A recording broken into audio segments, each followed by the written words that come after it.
Yo, hit that like, hit that subscribe, get those notifications so you don't miss one of the 17 shows on A2D. Let's ride.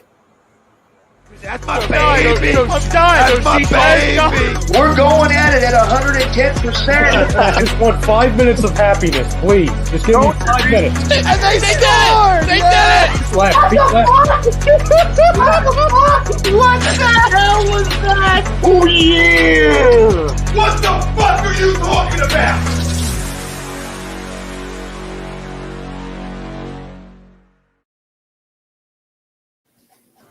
Welcome, ladies and gentlemen, to a brand new edition of the Hockey Happy Hour live right here on A2DRadio.com. I am Matt Tsutsudi, along with the Dark Wing, Brian Daly.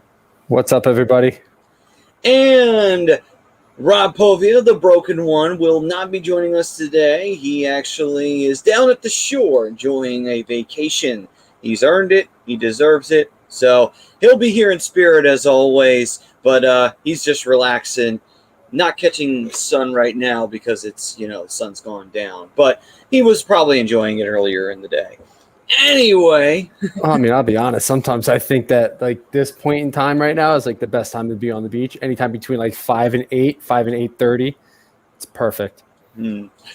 All right, then. Well, today on the show, we are going to start our Atlantic City Division breakdown, and we're going to continue through the rest of the NHL, of course. We do this before the season every year, and this year, of course, no different. We're going to get started now because training camp is only a couple of weeks away due to the shortened season. Not as much time in between the free agency period and the start of training camp. So with that knowledge in hand, we're going to kick into the Atlantic Division tonight. But before we do that, we are brought to you by Body Check Wellness. And you can use the promo code A2D for 25% off of your order. It was created by Riley Cote.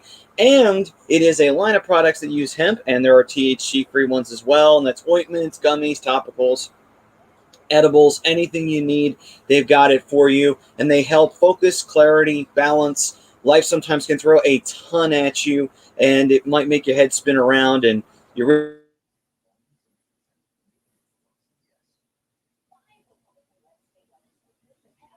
Oh, no. Uh-oh.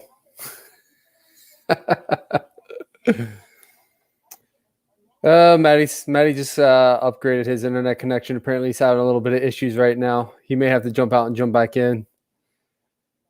Oh, boy. Here we go. What a way to start off the show, right? Oh, man.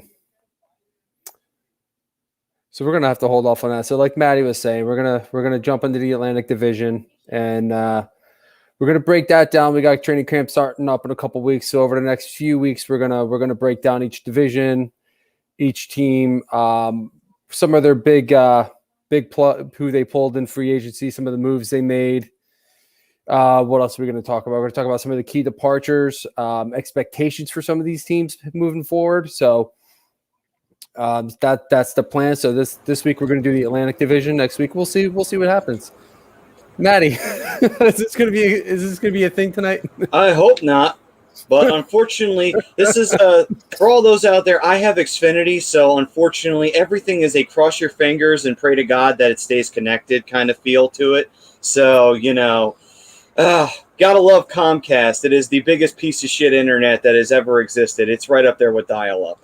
Anyway, all right.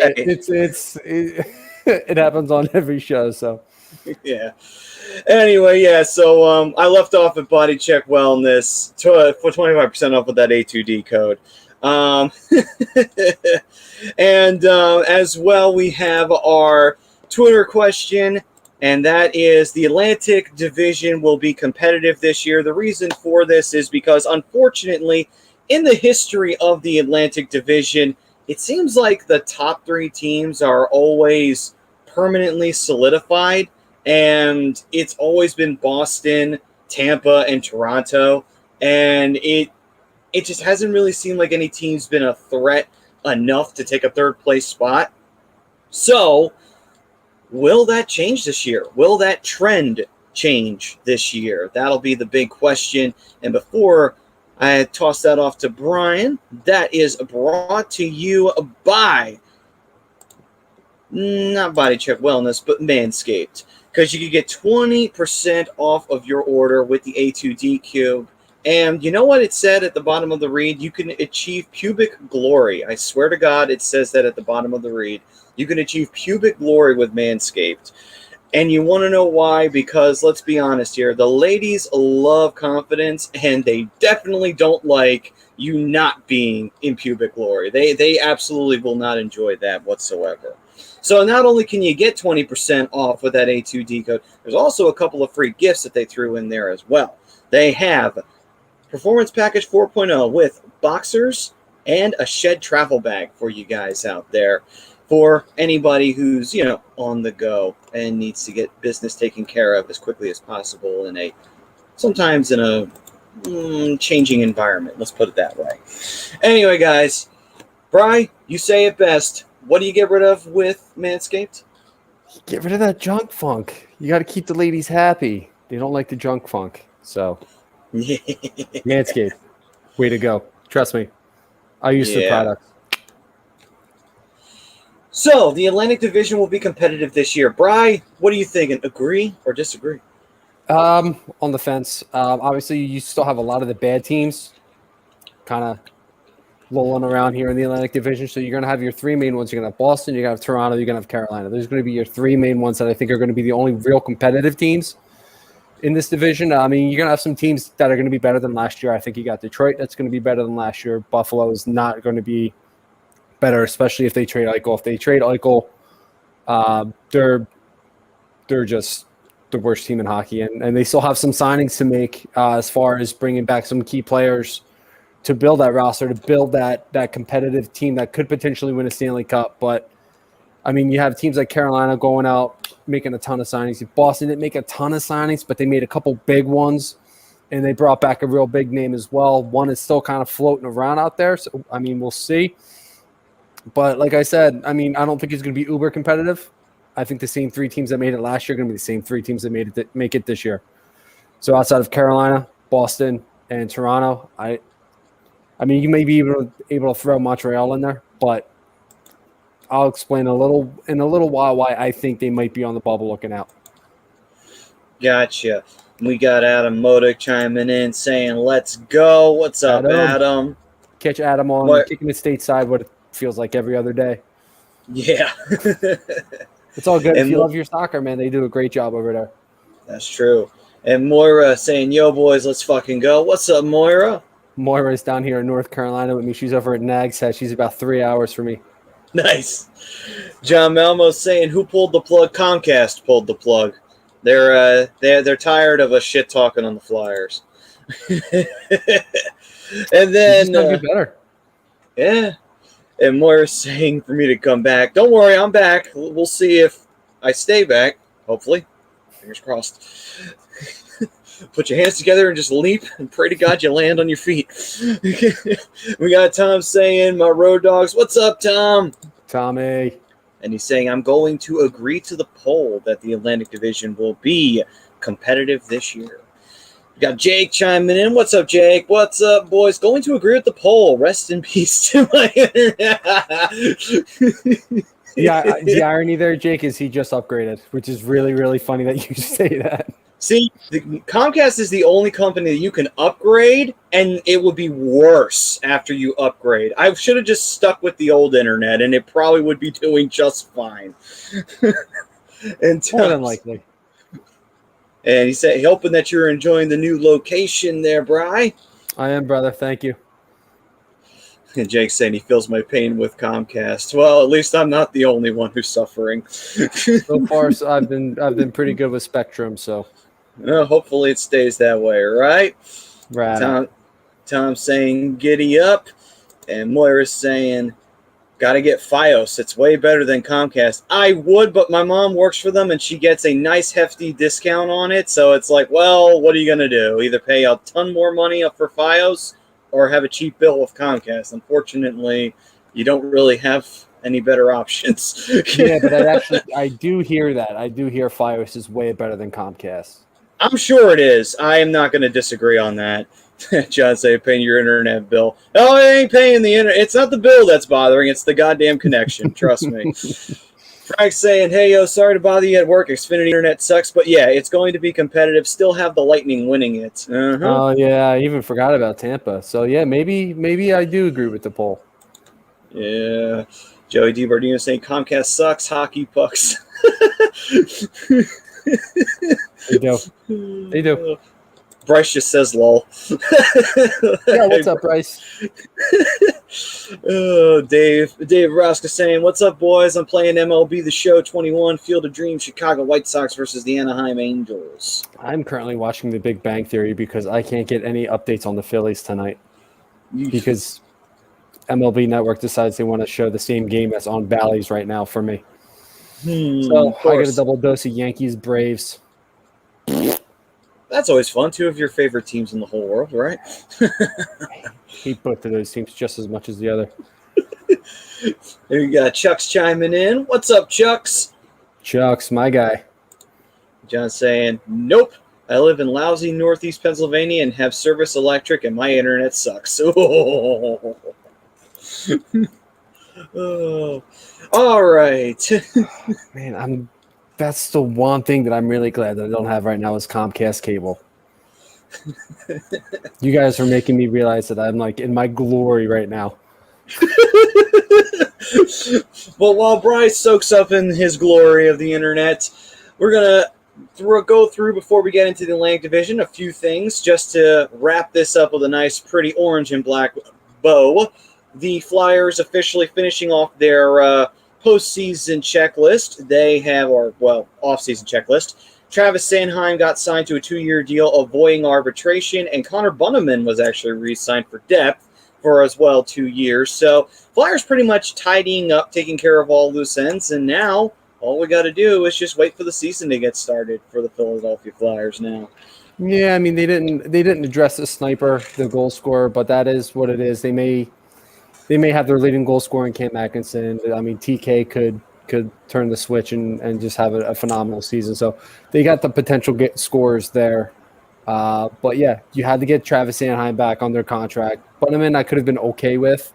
He's more of a taxi squad player anyway, fourth line player that's going to be an energy guy, and he's got some offensive upside. He can put the puck in the net, but Sanheim was the most important part because he's going to be a key part in this defense moving forward, being the type of young player that he is, the two-way player that he is.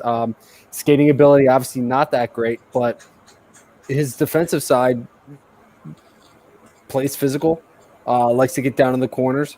I think he needs to get muscle up, not necessarily get his weight up, but needs to muscle up on some of these bigger players.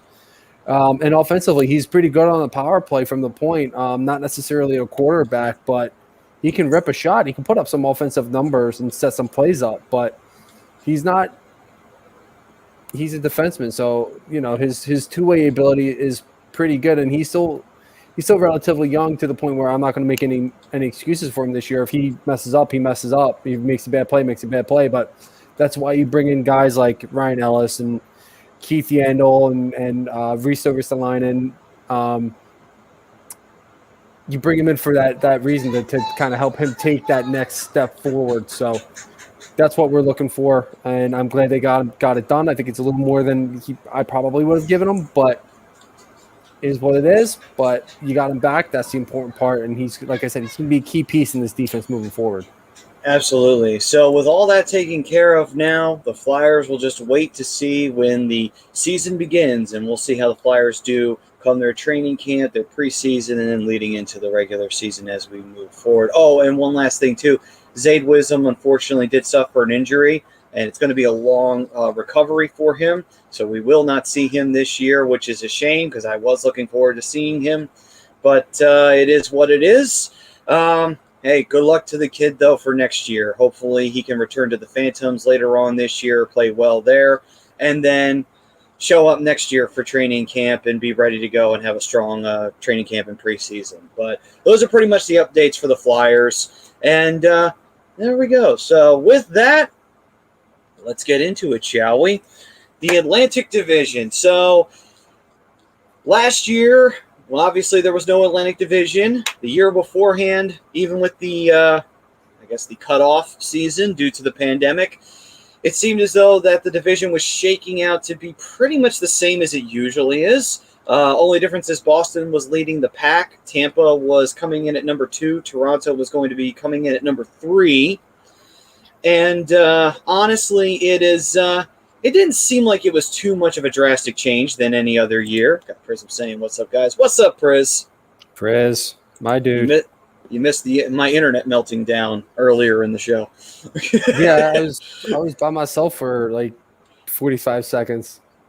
Yeah, that happened to me actually with I think it was just me and Rob. Happened to me during the Vegas-Montreal game when Montreal eliminated Vegas. That was kind of funny. But anyway. Yeah, but you're the host. You can do the host thing. Like I'm just a guy. I'm here. I've hosted a couple times, but you know what? It's not the same. It's just not the same. I gotcha. Oh, anyway, so with all that, the Atlantic Division has been usually those top 3 teams. Will we see a change? Well, why don't we get started by breaking down. Let's throw out the most obvious team that we know is probably going to sit last place in this division, Buffalo. Oh, that's yeah. Well, I have it in alphabetical order, so we can work with that. We can work with that. Okay, we'll start with Buffalo, and then we'll go to the other B team in that division. I like it. Let's do it. All right, so the Sabres. I mean, the real thing that's going to be worth watching this entire time is going to be the Jack Eichel saga. Really, that's the main thing to watch. Is Jack Eichel going to sit out a season because he hasn't been able to get that surgery? Will the team and him continue to have this standoff? And, I mean, obviously we all knew he wasn't going to get traded at this point because if, like you said, Bri, if they were going to make a trade, they would have done it already. Secondly, on top of it, too, GMs don't want to pay as high of a price that Buffalo wants to. Now, I'm not saying Buffalo's wrong in asking for a high price for Jack. They are absolutely in the right to do that. Problem is, he still wants to get a surgery. It's an experimental surgery. He may not come back and be the same player that he was. So I can understand GM saying, no, not at the asking price you're asking for. Because what if he gets that surgery and he doesn't play nearly as well as he could? So totally understandable why GMs kind of steered away from that. There were talks, but nothing ever came of it. So that seems to be the only real thing worth watching in Buffalo because they've traded Reinhart. Yes, John, they did trade Reinhart. They traded him to Florida for not a lot. They traded Ristolainen to the Flyers for a lot. And that's pretty much that. So they haven't traded Jack Eichel, but that's the only thing really worth watching right now in Buffalo. Yeah, I mean they're a mess, and I'm not exactly sure what Kevin Adams is doing in Buffalo right now. I mean, let's look at it this way. So he's got 3 guys that still have to be re-signed because they are good points or good key players in what could be the future of the Buffalo Sabres. Obviously, you got to get Rasmus Dahlin back under contract. That's huge. You got to get Henry Yukiharu, who's a solid defenseman. He's a good top 6 guy. He's nothing spectacular, but he's still a young enough player that he can still be an impact player on this roster. And then you got to get Casey Middlestat, who could be a top 9 forward, potentially top 6 at top potential. You know, you got to get these guys back on their contract, and I'm not exactly sure what Kevin Adams is doing. He's trading away. I mean, I think he did a great job bringing in Kevin Haig and getting the 13th overall because the Flyers obviously saw something in the draft that they didn't like and knew they had to address the defense. So they went out and got Ristolainen. So Buffalo is let both of their goaltenders walk. So that's not good. They're I just don't even know where to start with them. And to answer Priz's question, yeah, I think they're going to have the number 1 pick 2 years in a row.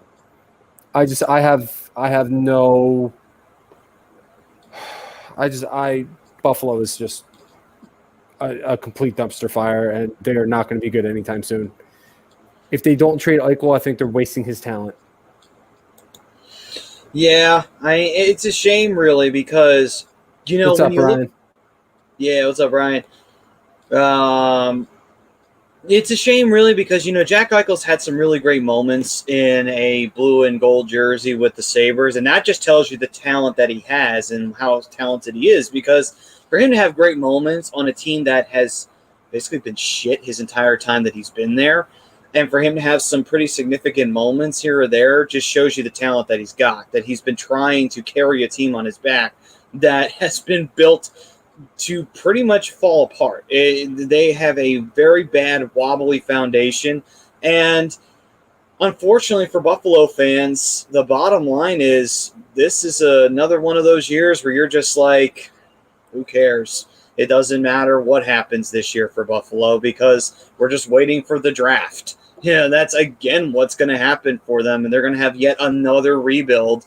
That'll make it, 3 rebuilds now that they've had in the last 10, 11, 12 years now. It's just crazy to think about this team. No matter how many times they hit the reset button, they cannot get it right.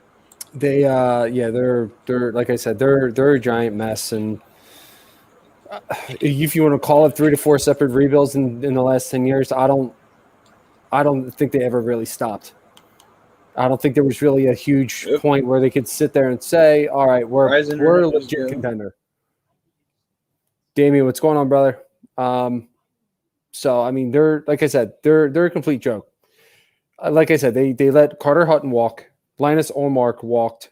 2 not great, but solid goaltenders in the NHL. They let Jake McCabe walk, who, in my opinion, was their defensive leader. Just as far as like leadership goes and experience goes, like obviously Darlene's your number 1, and then you had Risto, who was probably your number 3 or 4. But I mean, you let those guys walk. Jake McCabe went to Chicago, Hutton went to Arizona, and Linus Ullmark, I believe, went to Boston.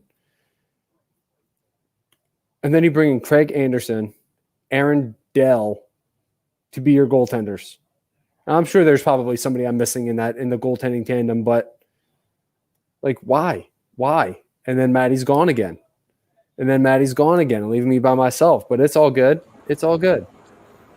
I'm back. Okay, good. It's just, I don't get what they're doing. I don't. I mean, I guess it is what it is. I mean, Buffalo is what it is.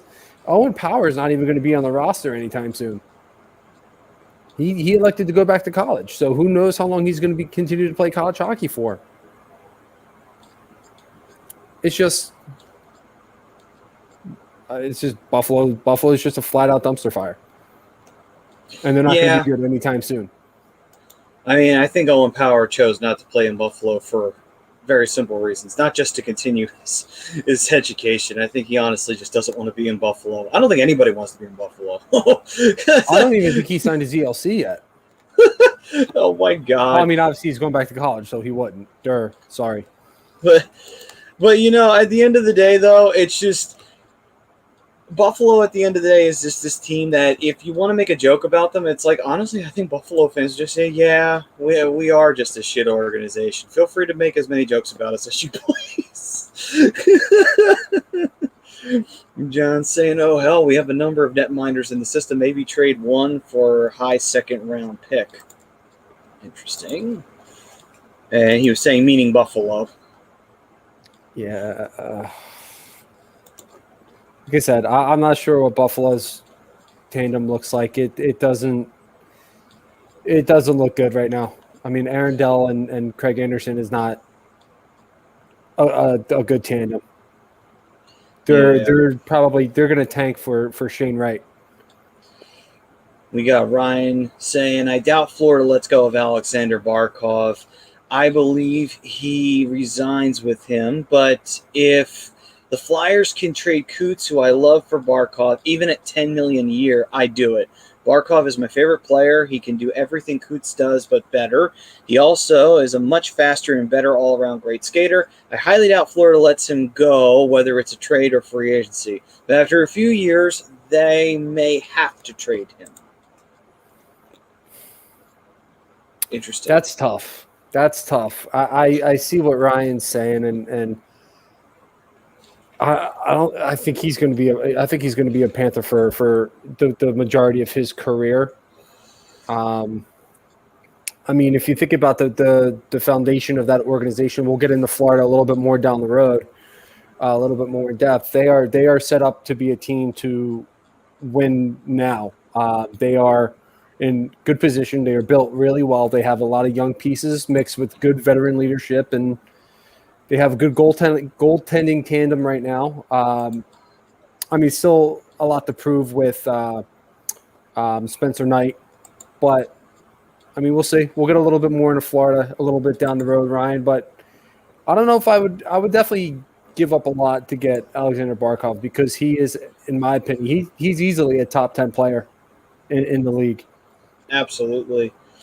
All right, then. So we're done with Buffalo.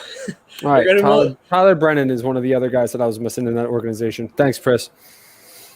But unfortunately for Buffalo, it's going to be another one of those hit the skip button years. They're set up the tank. They're set up the tank. Like I said, I think they're going after Shane Wright. I wouldn't be he's surprised. going to be he is the hands down legit number one. I think he's going to be a franchise changer for whoever winds up getting him at number one. There's nobody that's going to be better than him in that draft, and it's a big margin between 1 and 2. Oh, he's a goalie that could be drafted? What are you talking? And he says he thinks they're going for Brendan. If they're going number one, they'd be stupid to go after Tyler Brennan. Especially if he tanked to get the number 1 overall. I mean, I understand if he is a Marc-Andre Fleury caliber goaltender, I can kind of get that because Fleury was taken in the first round by the Penguins. So I kind of get that. But, I mean, they could go out and make a trade for a goaltender. That's not necessarily the issue. When you have Owen Power fall into your lap, and then you have potentially Shane Wright fall into your lap, you get your number 1 draft pick at defense with Owen Power, and then you can get a potential franchise-changing center to go with Jack Eichel. Hell, you could call up the Flyers and just say, like, hey, can you give us Sandstrom or Ustamenko or something like that? Right. The Flyers have goaltenders to spare. They have goaltenders to spare, so you can make the trade there. I don't see anybody with the number 1 overall going anywhere other than Shane Wright. Like I said, he's leaps and bounds the number 1 overall pick. He's a franchise changer. Yeah. All right, so we go from the Buffalo Sabres, a team that has nothing but dark clouds ahead of them, to the Boston Bruins, a team that wants to keep their window open, and while it has been attempting to shut, they've been managing to keep it propped open with the aid of course, the perfection line of Patrice Bergeron and David Pastrnak and Cum Fungus. And their secondary scoring was a big question mark going into last season, and it showed its true colors. Maybe not against the Flyers, but against other teams. They really struggled to find secondary scoring, and that's why they brought in Taylor Hall, who did get rewarded after having a pretty strong end of his regular season with them. They've been bringing in some depth scoring to try and alleviate that problem. Their defense was pretty solid. And obviously, Tuukka Rask is going to most likely be the goaltender that they need to have. And they have Swayman, young kid who showed some promise last year. So, question is, does Boston keep a top 3 spot in the division this year, or do they have to shift themselves down to competing for a wild card spot in the Atlantic? What are we going to think here? I think they're going to be a wild card. And one of the biggest reasons is they haven't re-signed Tuukka yet. He's still out there. He's still a free agent. The goaltending tandem right now is going to be Swayman and Linus Ullmark. Yeah. They just went on and re-signed him, stole him from Buffalo.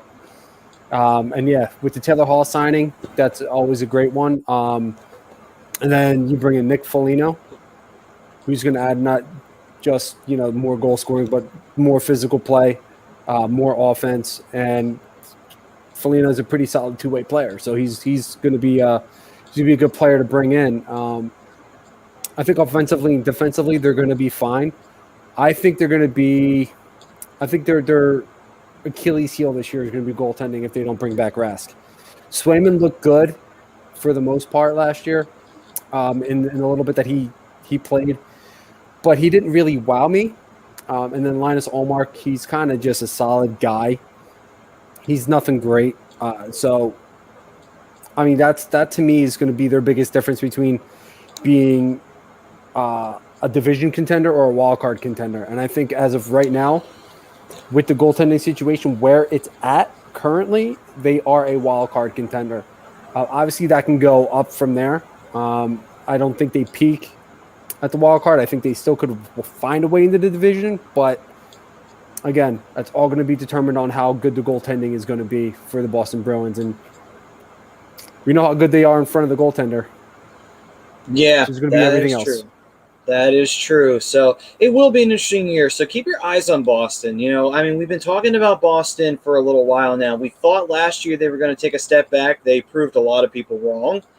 This year, however, without Tuukka, that could prove to be quite a frustrating situation because Rask does change the game big time for the Bruins. Every time that you seems like the Bruins are in trouble, Rask can bail them out on a bad game. That's just how he is. So, and also on top of that as well, if they have their secondary scoring going, maybe they can make up for a lack of goaltending. Maybe.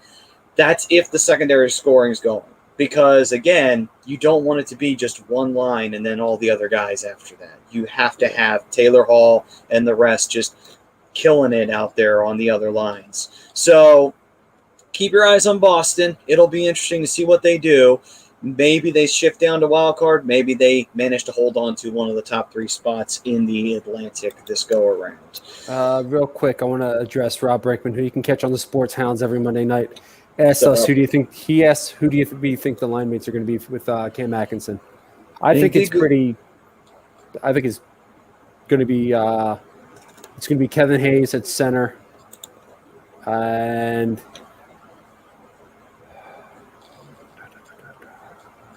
maybe TK.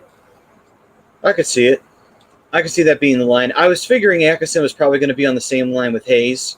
I think that would make sense to do that. I think that's going to be the second line. I think it's going to be TK, Atkinson, and Hayes on the second line. Obviously, your first line is going to be Cooch, Giroux, and I would put Farabee up there for now, unless he proves otherwise. After the season he just had, I would absolutely put Farabee with Cooch and Giroux on the first line. He deserves the first line minutes. Absolutely. And then he did go on to say the Flyers made great moves this offseason, and he also said always loved Atkinson's game. I did too, so I'm happy to see him wearing the orange and black now. Yeah, for sure. And like I said, you can catch Rob every Monday night on Sports Hounds with Brad Ryer. Yep, and he Prism laughing at the cum fungus since he is the one who crowned him with that name. And PK gets into the Hall of Fame for his hit on him alone. I was going to say because of his style. Yeah. And unfortunately, Ryan does bring up something here. It's crazy and unfortunate what happened with Jimmy Hayes. I hope I didn't cause his death. I say that because all this week I was thinking about and searching Kevin Hayes, and it would also have his brother's name pop up in search. Then this happens. I mean, it's a shame with what happened with Jimmy Hayes. Unfortunately, he passed away right after his second son got born. And he was 31 years old. He's only 31. Just crazy. 31 years old. My God. Yeah, and they have no idea what happened. The medical examiner, from the article I read, has said it's potentially natural causes. They'll have to do obviously do the tox screening and the autopsy to figure it out. Obviously, tragic loss. A lot of tragic losses in the NHL over the last couple weeks. Not just the NHL, but the hockey community. And obviously, my heart and my condolences go out to everybody. Jimmy Hayes and Tony Esposito, Rod Gilbert, and then the kids from the juniors that died in the car accident. So it's been a tragic week. It's been a horrible week for hockey. You just got to keep our heads up high. And for those of you that are watching, give your brothers, your sisters, your mom, dad, grandmom, aunt, uncle, whatever, give them an extra hug tonight. Tell them you love them, and because because of Jimmy Hayes. Like we don't really know how long we have. He was 31. They don't know what happened. They have no idea. Yeah, And unfortunately. like I said, it's tragic. It's tragic. Just Yeah. give everybody you love, everybody you care about, a hug. Tell them you love them, because tomorrow's not guaranteed for anybody. Absolutely. And, honestly, the sad reality of it is our time on this planet is limited. And, like you said, right, cherish the people you have now because, like you said, you don't know when the time comes. You just don't. So, yeah, love who you have now and remember them later, but, cherish them while you have them. Yeah, it's just absolutely tragic. Brinkman says, how much more activity do we expect this offseason? I don't expect anything else from the Flyers. I think that they're going to cool off now. The last thing they needed to take care of was re-signing Sanheim. They did sign Bunneman, I guess because they just liked his play enough to keep him around for another couple of seasons to be depth. But other than that, though, not much else to say. I mean, they pretty much solidified their scratches a couple weeks ago. They made 5 signings to players that they were going to have most likely in and out of the lineup going into this season. I think Bunneman will probably be one of those other ones, but he's signed to a 2-year deal instead. So, yeah, I expect them to pretty much cool off now going into this year's training camp. I mean, you're going to see some other teams do some stuff. I don't think it's going to be anything crazy.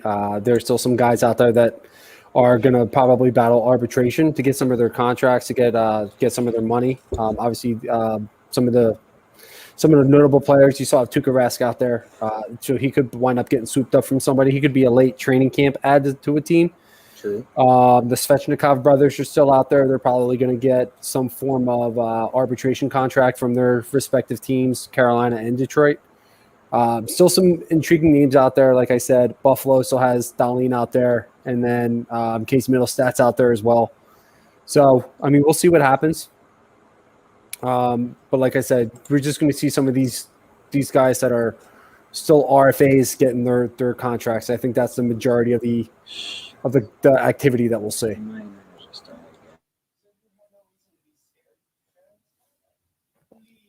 All right, did Maddie go out on me again? All right, so Ryan says, I really want to see the Flyers have Drew, Hayes, and Farabee together. I agree. I think that's going to be their first line because of how they played together last year. Whenever Farabee and Drew have played together, they've been very good. I agree because you're mixing up 2 different styles of play. Farabee's not afraid to shoot the puck. Not saying that Drew is, but Drew can pass the puck. He's got really good vision. He can set guys up pretty well. And Farabee really benefited from that last year. Also goes on to say, not just that I want to see Hayes be on the line with them. Drew is a pass-first player, while Farabee is a shoot-first player, like I just brought up. Hayes also is a player with a very good pinpoint accuracy and precision at picking his spots where he wants to shoot the puck. He scores goals at very difficult angles and makes difficult. He went on. He went on. He ran out of space. We can't get to the rest of your comment there, right? You got to cut it down a little bit, buddy. I do like his analysis, though. Very in-depth on that. Yeah, he's spot on with that. And I was saying that earlier. That's a good first line because these guys can play well together. They can benefit from each other. Coots can be the same style of player that Farabee is. And then Drew, very good precision, like Ryan was saying, very pass first. And Farabee's not afraid to shoot. So that would be an ideal first line, which is why I think Cam Atkinson winds up on the second line with Kevin Hayes, and TK winds up on that line as well.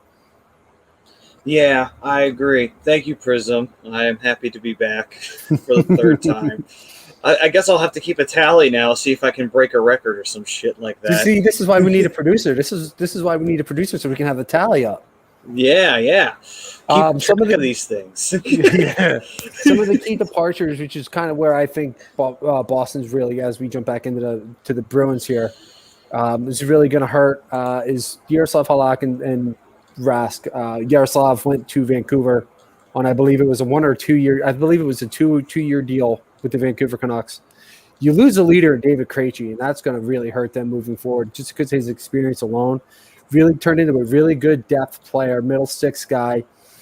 You lose Kevin Miller to retirement, and then you lose both Andre Kasha and Nick Ritchie, who are playing together again on a third team in Toronto. So yeah, a lot of departures on that. That's tough. And they're not necessarily big departures. I think Yaroslav Halak is probably the biggest one, but notable departures that I think is really not necessarily going to hurt the Bruins because they did bring in some good players. They brought back Mike Riley as well, who's a solid player. So I think Boston's going to be fine. I still think they're a playoff team, but I think they'll battle for the final division spot, but I think they land in the wild card for the playoffs. Oh, again? Oh, Maddie. All right, so we're going to move on here while Maddie gets his stuff back up. A couple comments coming in. Ryan saying, let me say it again shorter, which unfortunately I cannot bring that up until Maddie gets back. Eagles Uncensored Podcast says, yo, what's up? What's good, guys? What's good, Eagles Uncensored Podcast? Priz, is it fourth for sure? All right, so we're going to move on here while Maddie comes back. We're going to move on to the Carolina Hurricanes, who I feel is going to be one of the division winners for the playoff spot. They left a lot to be desired in their playoff run when they found the Tampa Bay Lightning in the second round. I didn't think they played them terrible. I did think they left a lot to be desired. As far as the defensive side of the puck, I mean, we know the offensive powerhouse the Tampa Bay Lightning is. They're hard to stop. You got guys like Braden Point, Steven Stamkos. You got Nikita Kucherov, all kinds of offensive firepower. And then on the defensive side, they're stacked as well, and they have arguably the best goaltender in hockey. So, I mean, I understand where the Hurricanes were. It was a huge mountain to climb. They did make a huge questionable trade, in my opinion, to Detroit earlier this year or earlier in the offseason. Giving up on Alex Nedeljkovic for some reason, not exactly sure why. They gave up on him, traded him to Detroit. Detroit, big benefactor of that. I believe they got Jonathan Bernier and a draft pick in return. Bernier wound up not re-signing with Carolina. He went to the Devils. So that was kind of a loss on Carolina's part because now you're essentially giving up Nedeljkovic for nothing. So moving forward, they went out and they made a lot of moves this offseason.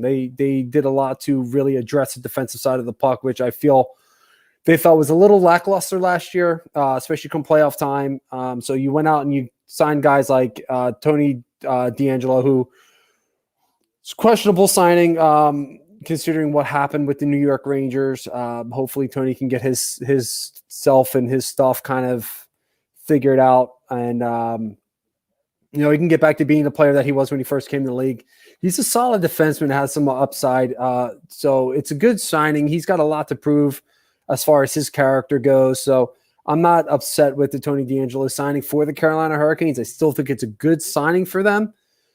It's a question of character for him. But hopefully he can prove himself to be the type of player that he says he is. They also go out and get Ian Cole, who's a good leader on the defensive side, which could help in the long run. He can play a physical game as well. Not really much of a offensive type of player, but he's a good physical player. Someone that's going to cause a little bit of a ruckus, not afraid to get down in the corners and get guys. Doesn't really have much speed, but makes up for it in that grit. Also, they went out and got Brendan Smith, who was formerly of the New York Rangers as well. So Brendan Smith, Tony DeAngelo, two guys that are pretty familiar with each other. Like I said, big key acquisitions for the Carolina Hurricanes. And like I said, they really addressed the defensive side of the puck, but also went out and signed Freddie Anderson and Antti Ranta. Personally, I still don't understand the Nedeljkovic trade. But they went out and got Freddie Anderson, who's a solid goaltender who probably just needed a fresh start out of Toronto. I think things got a little stale for him, especially when Jack Campbell came up. So, Maddie, we're discussing the Carolina Hurricanes as your thing is up to 5, at least according to Prism here. No, 4.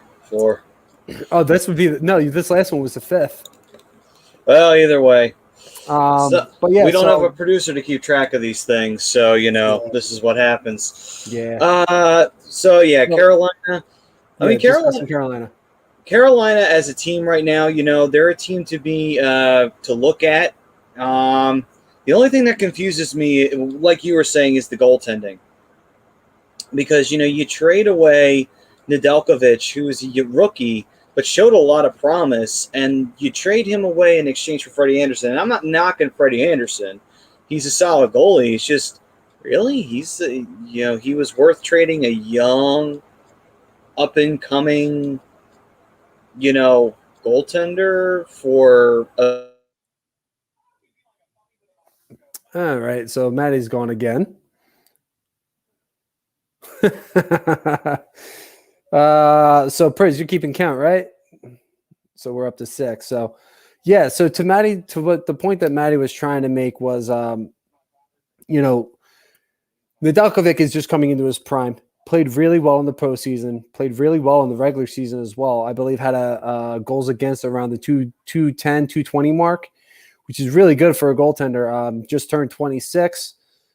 So really starting to fall into his prime. So Detroit, being the team that they are that's in rebuild mode, feel like they're starting to put the pieces together.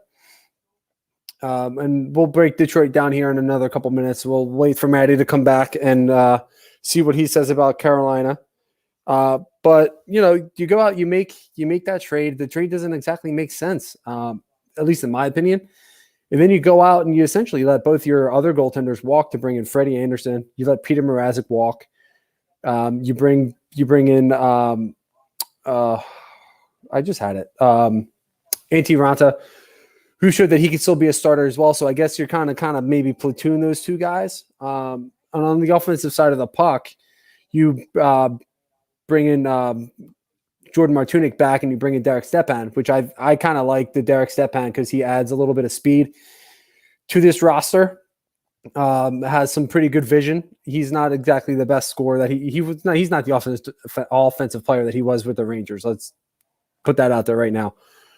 But it's a good, solid signing for some depth scoring there for them. A lot of the key departures there are obviously Nedeljkovic is a huge one.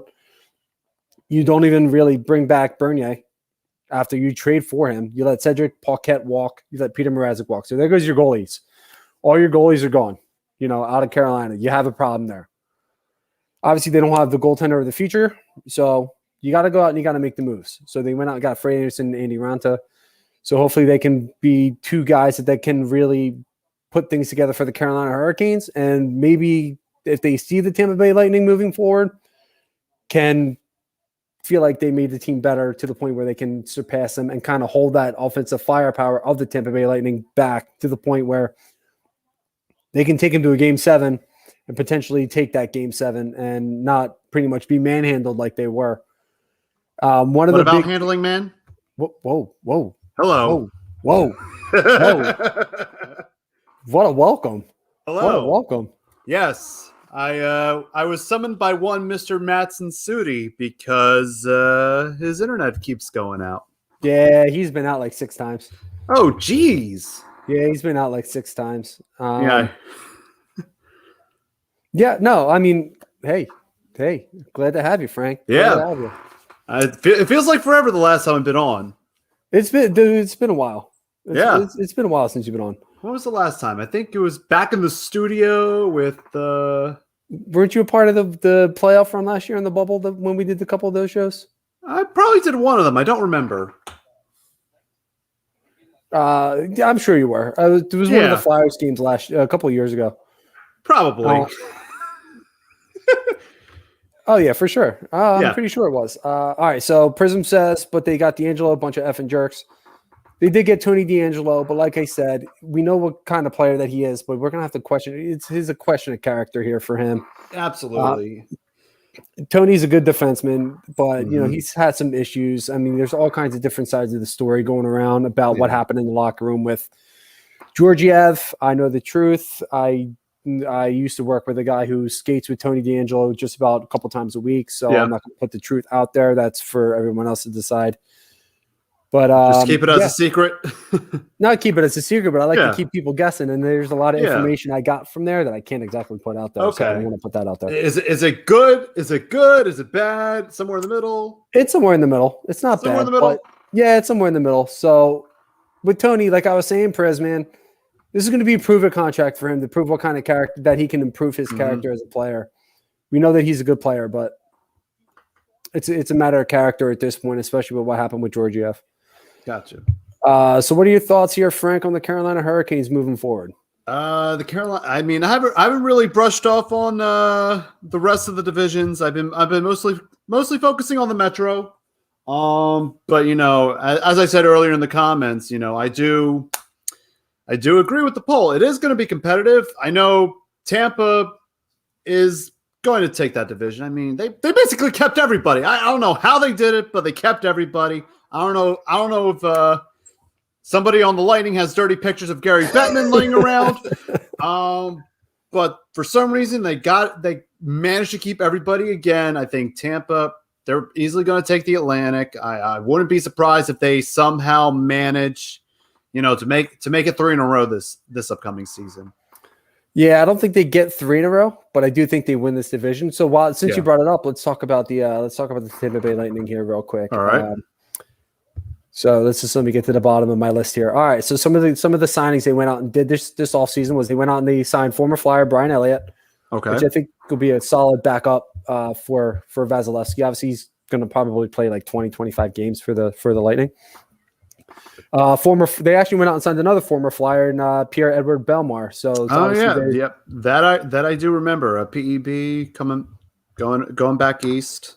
Mm-hmm. So he's brought in for a couple different reasons. Obviously, he's going to be a little bit more of a depth player, but he is a PK specialist. That's the one thing that I love about Pierre-Edouard Bellemare is he's very good on the penalty kill. Can win faceoffs when he needs to. He'll score a few goals too here and there. He's had some nice snipes for the Flyers, a couple nice ones for the Golden Knights as well. So he has some offensive staying power, but let's be real. PK specialist, you bring him in to improve the penalty kill for that. They also go out and get Corey Perry as well. Yeah. So him and Patrick Maroon have reunited. Obviously, Corey Perry, not the goal scorer that he once was, not the offensive player that he was even a couple years ago. A definite far cry from his MVP season.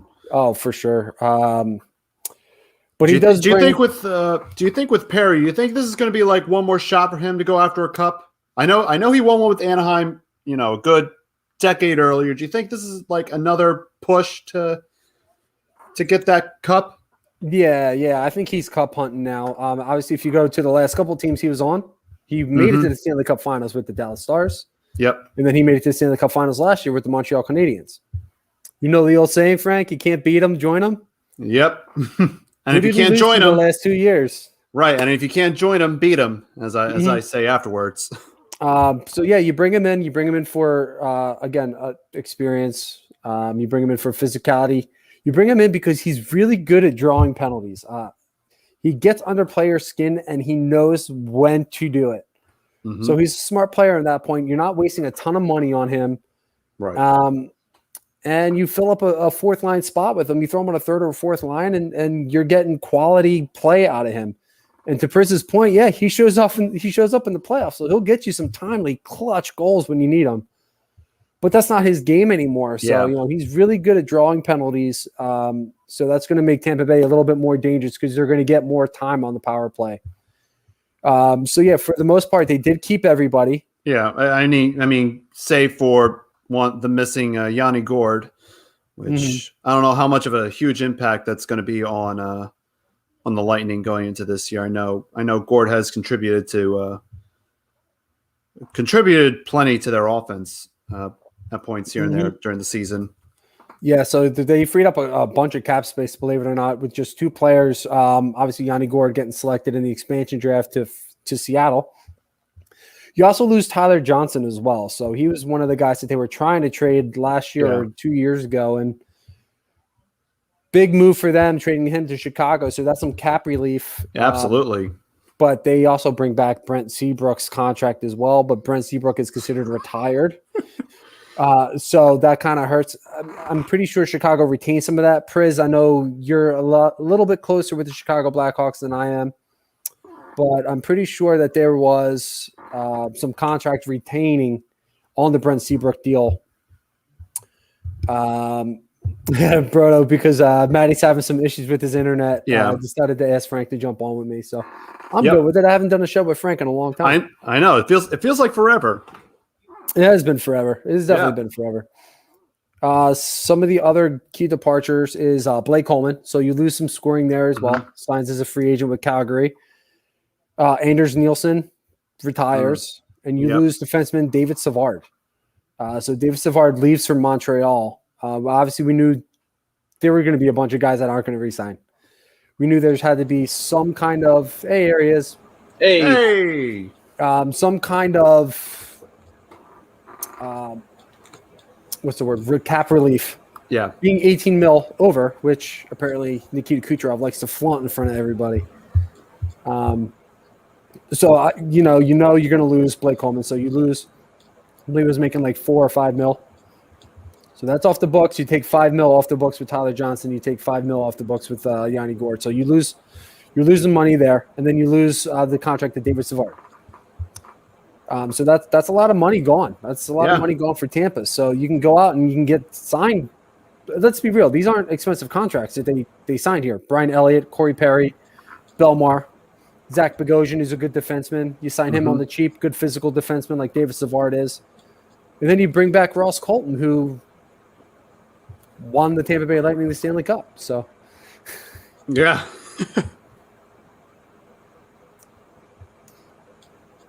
So, Maddie? Yes. What team are we talking about? Tampa Bay. Tampa. Okay. So, well, with the Tampa Bay Lightning, honestly, right now, the only thing that they need to do is they need to see if they can maintain form. You know, I mean, yeah, they did lose some players to get themselves on the salary cap, but you know what? They're so deep and they got so much depth that, you know what? Those losses, sure, they're losses, but they can make up for them at the end of the day. You know, and it's not really as bad as it would be for another team to lose a Tyler Johnson or a Yanni Gourde. It's like they can actually shed those kind of players. It's a damn good situation to be in when you could shed that kind of talent and you're still in good shape. So at the end of the day, I would say for Tampa. Oh no. Right on the cliffhanger. What can we say about Tampa? And then the internet. Tampa what, Maddie? Tampa Maddie. what? Oh no. Oh. So that's number 7, right? Yeah. Oh my god. I think Joey's doing a good job keeping count over there. I thought it was going to be Priz, but he's letting me down over there. I don't know anything. Priz was supposed to be my counter, but he does say that they aren't retaining any salary, and Seabrook is going on the LTIR for Tampa. All right, so his contract's not even going to matter because once he jumps on the LTIR, that kind of takes his contract off the books. Right. So that's a good thing for them. That's definitely a good thing for Tampa. But yeah, to Maddie's point, I mean, they're good. They're still a dangerous team. They still have a lot of firepower. Yep. And they're the favorite. It's still the favorite, yeah. Still the favorite. Good chance to three-peat. I don't think they do. I think one of the teams in the West is going to wind up upsetting them this year. Okay. But we'll get a little more into that once we get into our playoff predictions and our season predictions in a few weeks here once we get through the divisions. Yeah. But yeah, Tampa Bay, I think, wins the division. I don't think they won it last year. I think Carolina wound up winning the division last year, but that because doesn't seem to matter. Because of the new format, that's right. That's right. All right. So Matt. Sorry, Frank. You're good. Let's jump to Detroit here. All right. We'll go from one of the top teams. Let's go to one of the bottom teams. Let's talk about Detroit Red Wings. Detroit. Now, I wish Don was here to talk about his Red Wings. Yes, seriously. This is 2 weeks in a row. Where the hell is Don? Priz. I know. Priz, where's Don? We got to get him in here. So Detroit, probably going to be another retooling year for the Detroit Red Wings. Did a few things that I like this offseason. Obviously, you're going to bring in Alex Nedeljkovic from the Carolina Hurricanes in a bizarre trade. but benefits them for sure. So they get a number one goaltender who's relatively young, just coming into his prime. So now you got your number one goaltender. What do you do after that? Yep. You got to address, obviously, the guys in front. Bring back Sam Gagner, which I think is a good deal for them because he had a solid season with the Detroit Red Wings. Yep. You bring in Sutter, who I wanted in Anaheim, and I'm still trying to figure out why Chicago let him go. I'm at a loss for this one.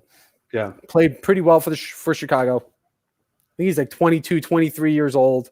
A lot of time. Showed a lot of promise at the NHL level last year. I believe had a hat trick in his first game. So obviously we know this kid can score goals. So obviously we're going to need him to take the next step for the Detroit Red Wings moving forward. One of the bigger moves that I liked during the deadline last year was Detroit acquiring Jacob Varana. I think this is a huge move. He's going to be a huge centerpiece of the nucleus for this franchise moving forward. They re-signed him at the end of towards the end of the offseason. I think it was like a couple weeks ago that they wound up re-signing Varana. Guy can score goals. He's got a lot of speed, can create offense, has great vision with the puck, great offensive IQ. I think he's going to be a great addition for the Detroit Red Wings in his first full year with Detroit. So, and then you will go out and you re-sign Tyler Bertuzzi and Adam Ernie as well. So obviously some more, not necessarily key pieces, but noticeable pieces for the Detroit Red Wings. And I know I also know in the offseason they acquired Nick Leddy from the New York Islanders. They did. I think it was another one of those salary dumps. I know Leddy had that 5-year, $38 million contract. Islanders needed a dump. They were in the hole as well. So they trade Leddy. I think they add a little extra oomph to their defense, both on the defensive and the offensive side of the ball of the ice. So you used to talk in every other sport. I know. I usually talk in every other sport. I mean, not as great as you guys on the reg, but when I try to talk hockey, I'll try my best to keep up. Yeah, man, it's all good as long as you can hold the conversation. It's all good on the show. We hold our standards pretty low. There is one name I think they definitely need to go out and re-sign, and that's the other Svechnikov brother, Evgeny Svechnikov. Obviously not as good as Andre, his brother, but still a guy who can be a good middle six player for the Red Wings moving forward. Again, kind of questionable why they haven't re-signed him. Maybe going to arbitration, just can't meet up on that tender qualifier that they were given. Hayden Verbeek is another one. I'm not as familiar with him, but I know he does have a lot of potential for the Red Wings moving forward. But another name I think they need to re-sign as well is Bobby Ryan. Yeah, that's a guy we're more familiar with from the Cherry Hill, New Jersey area. But former 30-goal scorer. Obviously, he's had some of his issues off the ice, which is unfortunate for him. I think that he really rebounded well with Ottawa towards the end of the season a few years ago. I think that was before we even left the studio. So that was probably almost 2 years ago now. Exactly, yeah. Oh, my gosh. But rebounded well in Detroit before he got hurt. I thought he was having a great start to the year. Obviously doing some of the more intangible things that he didn't do before. He was battling for pucks and putting himself in good position to create quality scoring chances, whether he's shooting or passing the puck. So obviously with a clear mind, his game is coming back. And I think with the way that, the coaching has been, obviously I know Don's not too fond of the head coach in Detroit, but they're in a prime position to be really good really fast. And by that, I mean, within the next year or two. Yeah. Lucas Raymond, I think Lucas Raymond, I think makes the roster out of training camp this year. Highly touted prospect for the Red Wings. I don't see Detroit as being too far off. I think they're putting the pieces together. They're letting some of the older players go, like Luke Glendening. I think they held on to him a little too long. Yeah. Darren Helm, again, another player I thought they held on to a little too long. I mean, Helm's biggest asset to the team was his speed. And now they got plenty of it. Sutter is a fairly fast skater. Varana is a fairly fast skater. I think Svechnikov is a pretty fast skater if they can get him back under contract. I think Detroit could wind up making some noise. I don't think they quite land in the wild card, but I think they will make some noise for a while. Now, here is one name, speaking on the Red Wings, I wanted to, I don't know where this guy's been. I know he's stuck over in Europe right now. When is Detroit going to have an appearance by Mort Seider? It depends on his contract with over on the other side. I mean, I don't know a whole ton about him. I know he was one of their top picks over a couple of years ago. He might come over for training camp. All right. It depends on his progress, how training camp goes, and how he does in the preseason games. Could potentially make the roster this year. They got plenty of spots. Yeah, they got plenty of spots, and I know 2 seasons ago he was enjoying some time in Grand Rapids, and then I guess during 2020, and he was playing over in Sweden with Rögel. But I want to see the 6th overall pick make an appearance in a Detroit uniform. So yeah, I mean, I'm sure he's probably close. He's probably over just playing over in Sweden because of COVID issues, and obviously couldn't get back because of the travel ban and all that other stuff. So obviously they lifted that as hockey season started up again. Probably just decided to stay over there, which I don't necessarily blame him. It's an opportunity for him to play. And at the time, the AHL didn't even come back. I believe this is going to be their first full year back. Yeah. And I think that in the they played a limited schedule last year. Yeah. So obviously the developmental leagues are coming back for their full season. And I believe they played an abbreviated schedule last year as well as the NHL. So he's going to have more opportunities to play a little bit more and develop. And like I said, probably within the next, maybe this year, next year, we could wind up seeing him in a Red Wings uniform. Yeah. So right now, standings wise, you probably see them in the bottom of the Atlantic. I think they're in the middle. I don't think they're quite in the bottom. I could definitely see Detroit finishing maybe 6th out of 8. I definitely think Buffalo's underneath them. Yeah. And I think Ottawa winds up underneath them. Both of those teams, Buffalo, obviously, they're just falling apart at the seams. They're falling apart, and I mean, you have the issues with Jack Eichel. It's like, will they, won't they trade him? You have they have all kinds of off the ice issues and off the ice issues. They drafted Owen Power, hopefully as a potential savior of the franchise, but did not sign his DLC. He's actually going back to college. He's going back to play another year in Michigan. Oh, wonderful! He's going to go play another year in Michigan. Yeah. Yeah, I think he. It didn't matter who took him at number 1. I think he made that a decision before the draft even happened. So gotcha. Even if they wound up passing and he went to Seattle, I think he was still going back to Michigan anyway. Vraska, I don't think Corey Perry's going back to the Ducks. He did sign with the Lightning. I don't go back for these glory day players. I mean, Anaheim has a lot of young talent ready to play, and I see big things out of them within the next couple of years. Speaking of big things, let's talk about the Florida Panthers. Made you nervous. Just like when you pop back in here. You got me nervous there.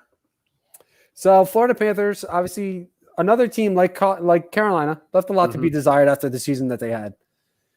Really good year. They got a little bit stronger this offseason, adding Sam Reinhart and Joe Thornton. My absolute favorite, Joe Thornton.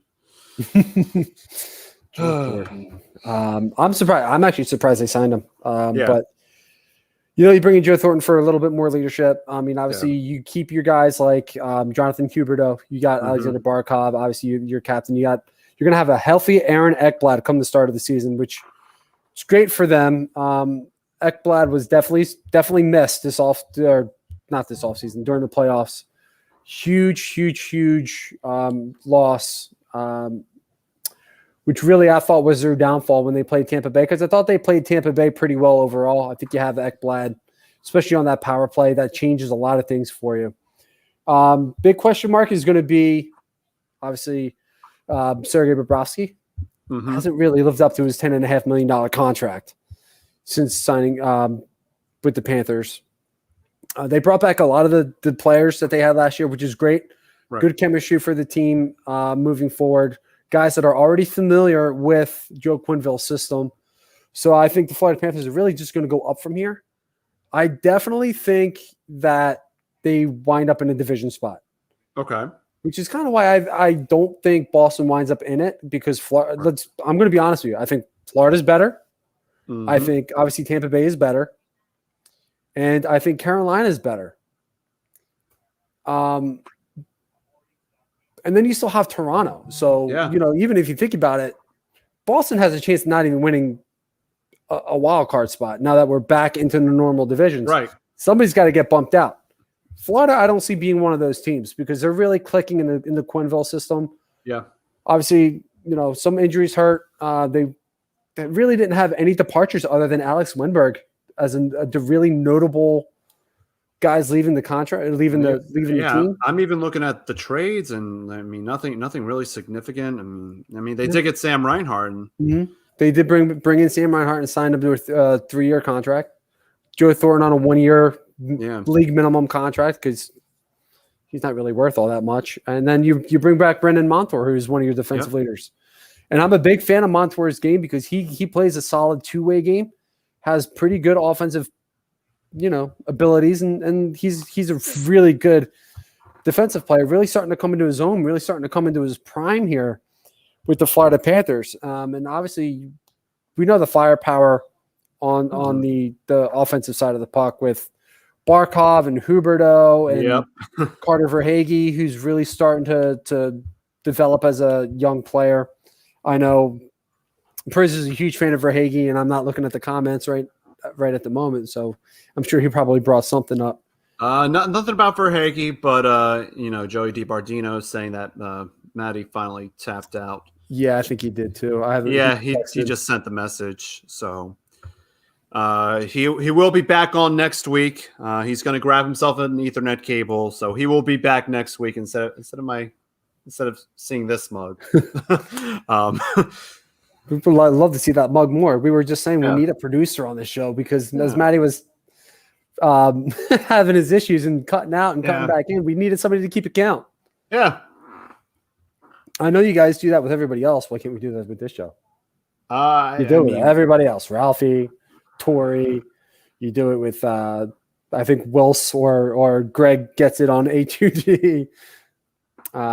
But anyway, everybody's schedules. There's the Prism comment, but everybody's schedule is so different, Yeah, but I mean, Florida, I think is definitely going to be one of your division winners.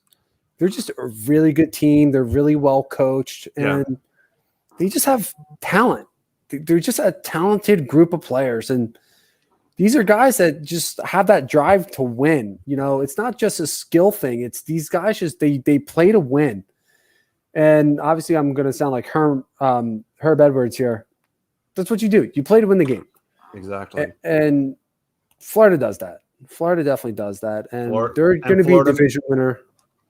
And I think you see special things out of Spencer Knight. Yeah. Now, I know we talked about this with Corey Perry. Joe Thornton, do you think this is cup chasing for him or no? Mm-hmm. Oh, yeah. No, for sure. I mean, he's done just about everything there is to do in the NHL except win the Stanley Cup. Yeah. I mean, so as much as I don't like the guy, I mean, he's going to be in the Hall of Fame, I think Hall of Famer. Yeah.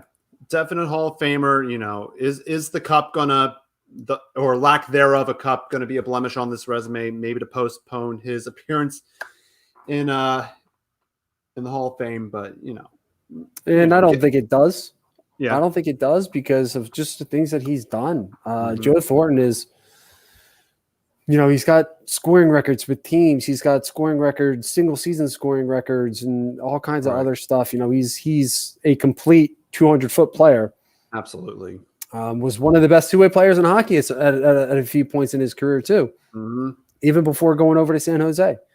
You keep in mind his career started in Boston, and them losing him at that point was huge because, I mean, obviously Boston was in a rebuilding point at that stage, but Joe Thornton wound up being a monster in the NHL, and he's a bona fide Hall of Famer. And definitely with him going to San Jose, you know, he basically made San Jose a legit contender for, I don't know, like, I think almost every single year he was involved. Like, they were always in the Western Conference picture.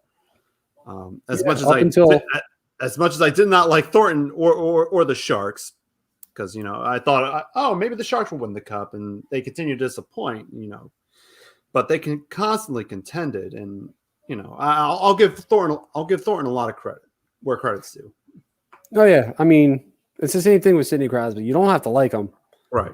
In fact, I would never ask anybody to like a certain player, but you know, when the talent's there, and the ability to be that leader on and off the ice, be a voice in the locker room that really affects not just your line, but the entire team, you got to respect that game. You got to respect that leadership. And that's essentially what it just comes down to.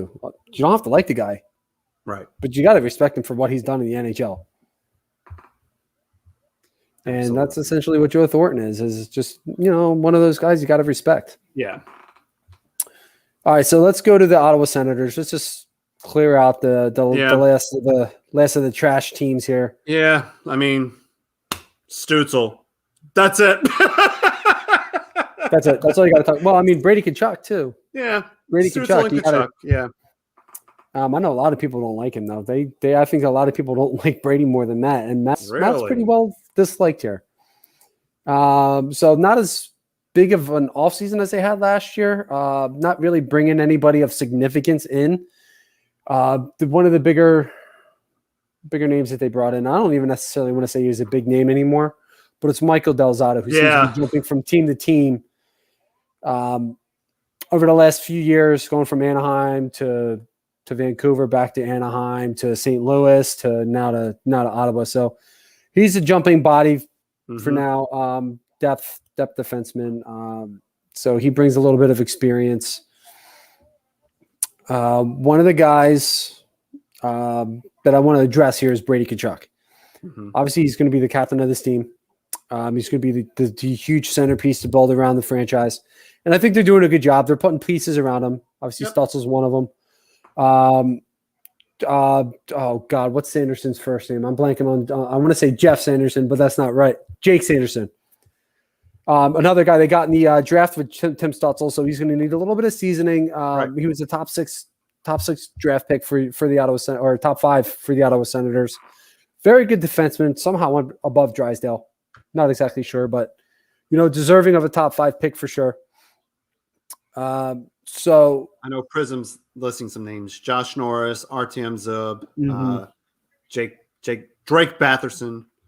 Yeah, all like Ottawa's in good shape. They just need these guys to develop and take the next step. Yeah, for sure. Have good training camps. Some of the key departures for them was Matthew Pekka, to name one. Obviously, they got Derek Stepan in the trade.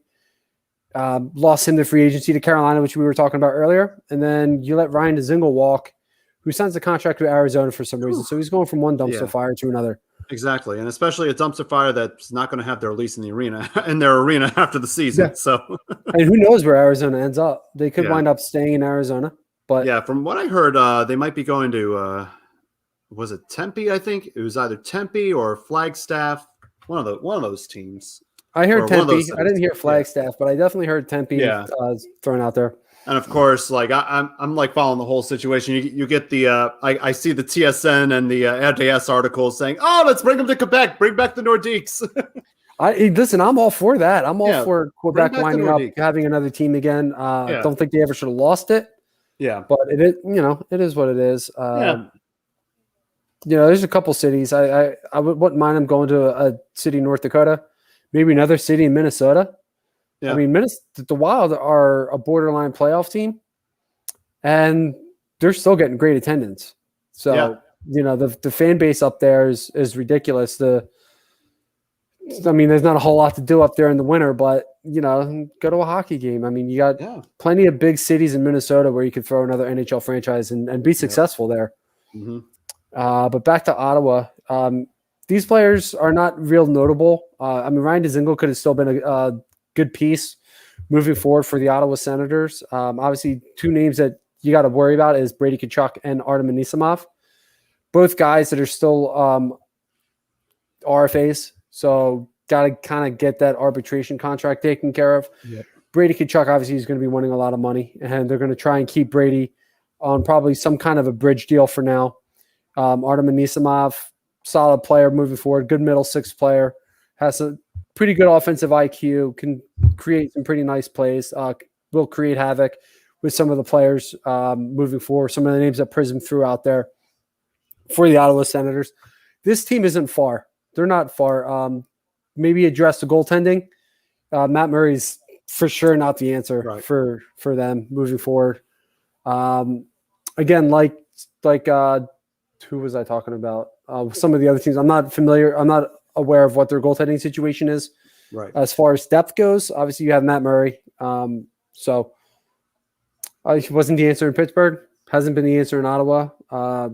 But I think they're in good shape. Probably another year or two, maybe I'll say 3 at the max before they're back in wild card contention. Right. You just need some of these younger guys to develop and move forward. And I think one of the best ways to do that is start bringing guys up. Just start bringing them up. Mm-hmm. Bring up, obviously you have Stutzel already. You have Brady Kachuk already. Bring up Jake Sanderson. Bring up some of the other guys that Prism was talking about. Let these guys develop. Let them get used to the speed of the NHL level. And obviously the Senators aren't going to be a playoff team this year. And why not? Probably not for another 2, maybe 3 years tops. Yeah. I mean, I'm probably floating more around 3. But yeah, bring these guys up. Bring them up. I mean, go after better goaltenders. Yep. Go after Tuukka Rask right now.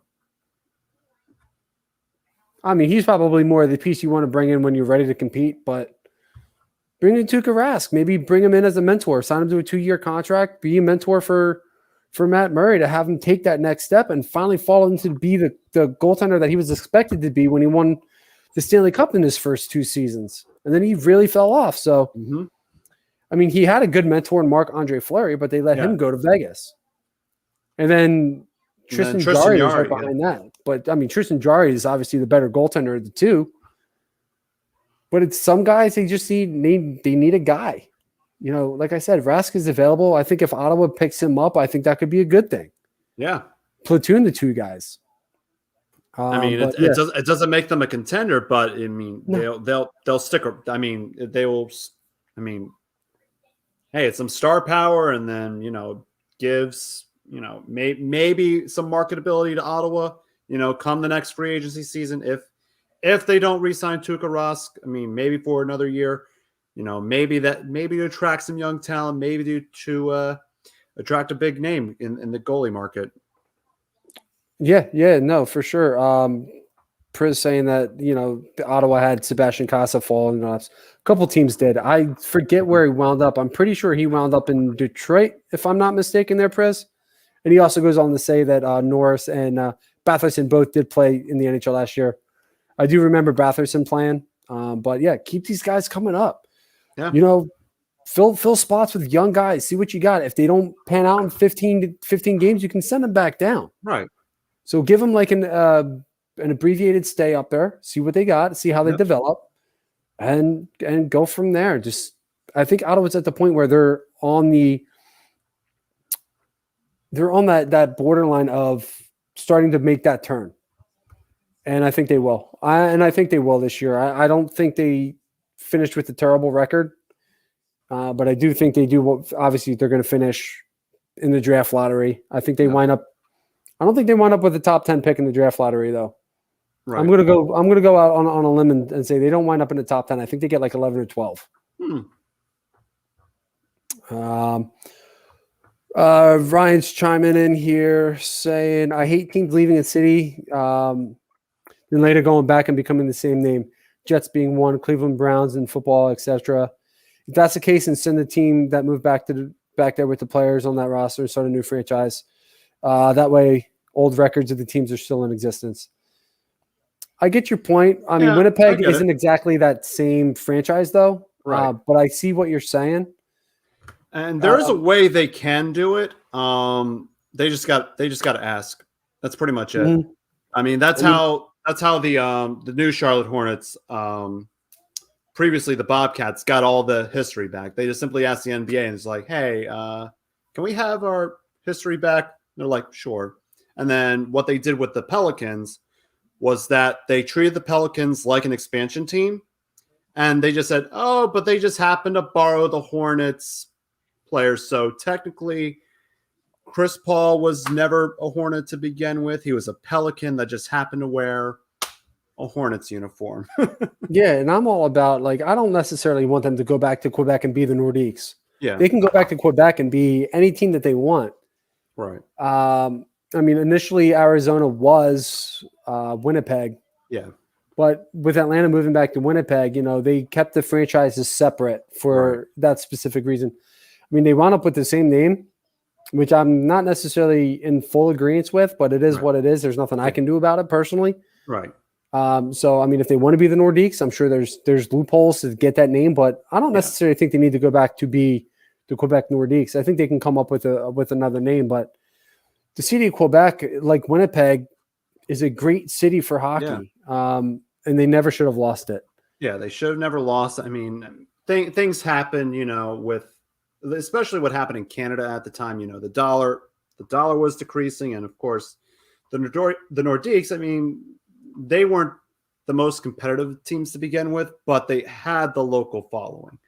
But they just had a bad hand in front of them, and they just couldn't, get it done. You had the deflating Canadian dollar at the time. You're in a city that's predominantly French speaking, so getting French media, and they had a lot of challenges. Yeah, they definitely did.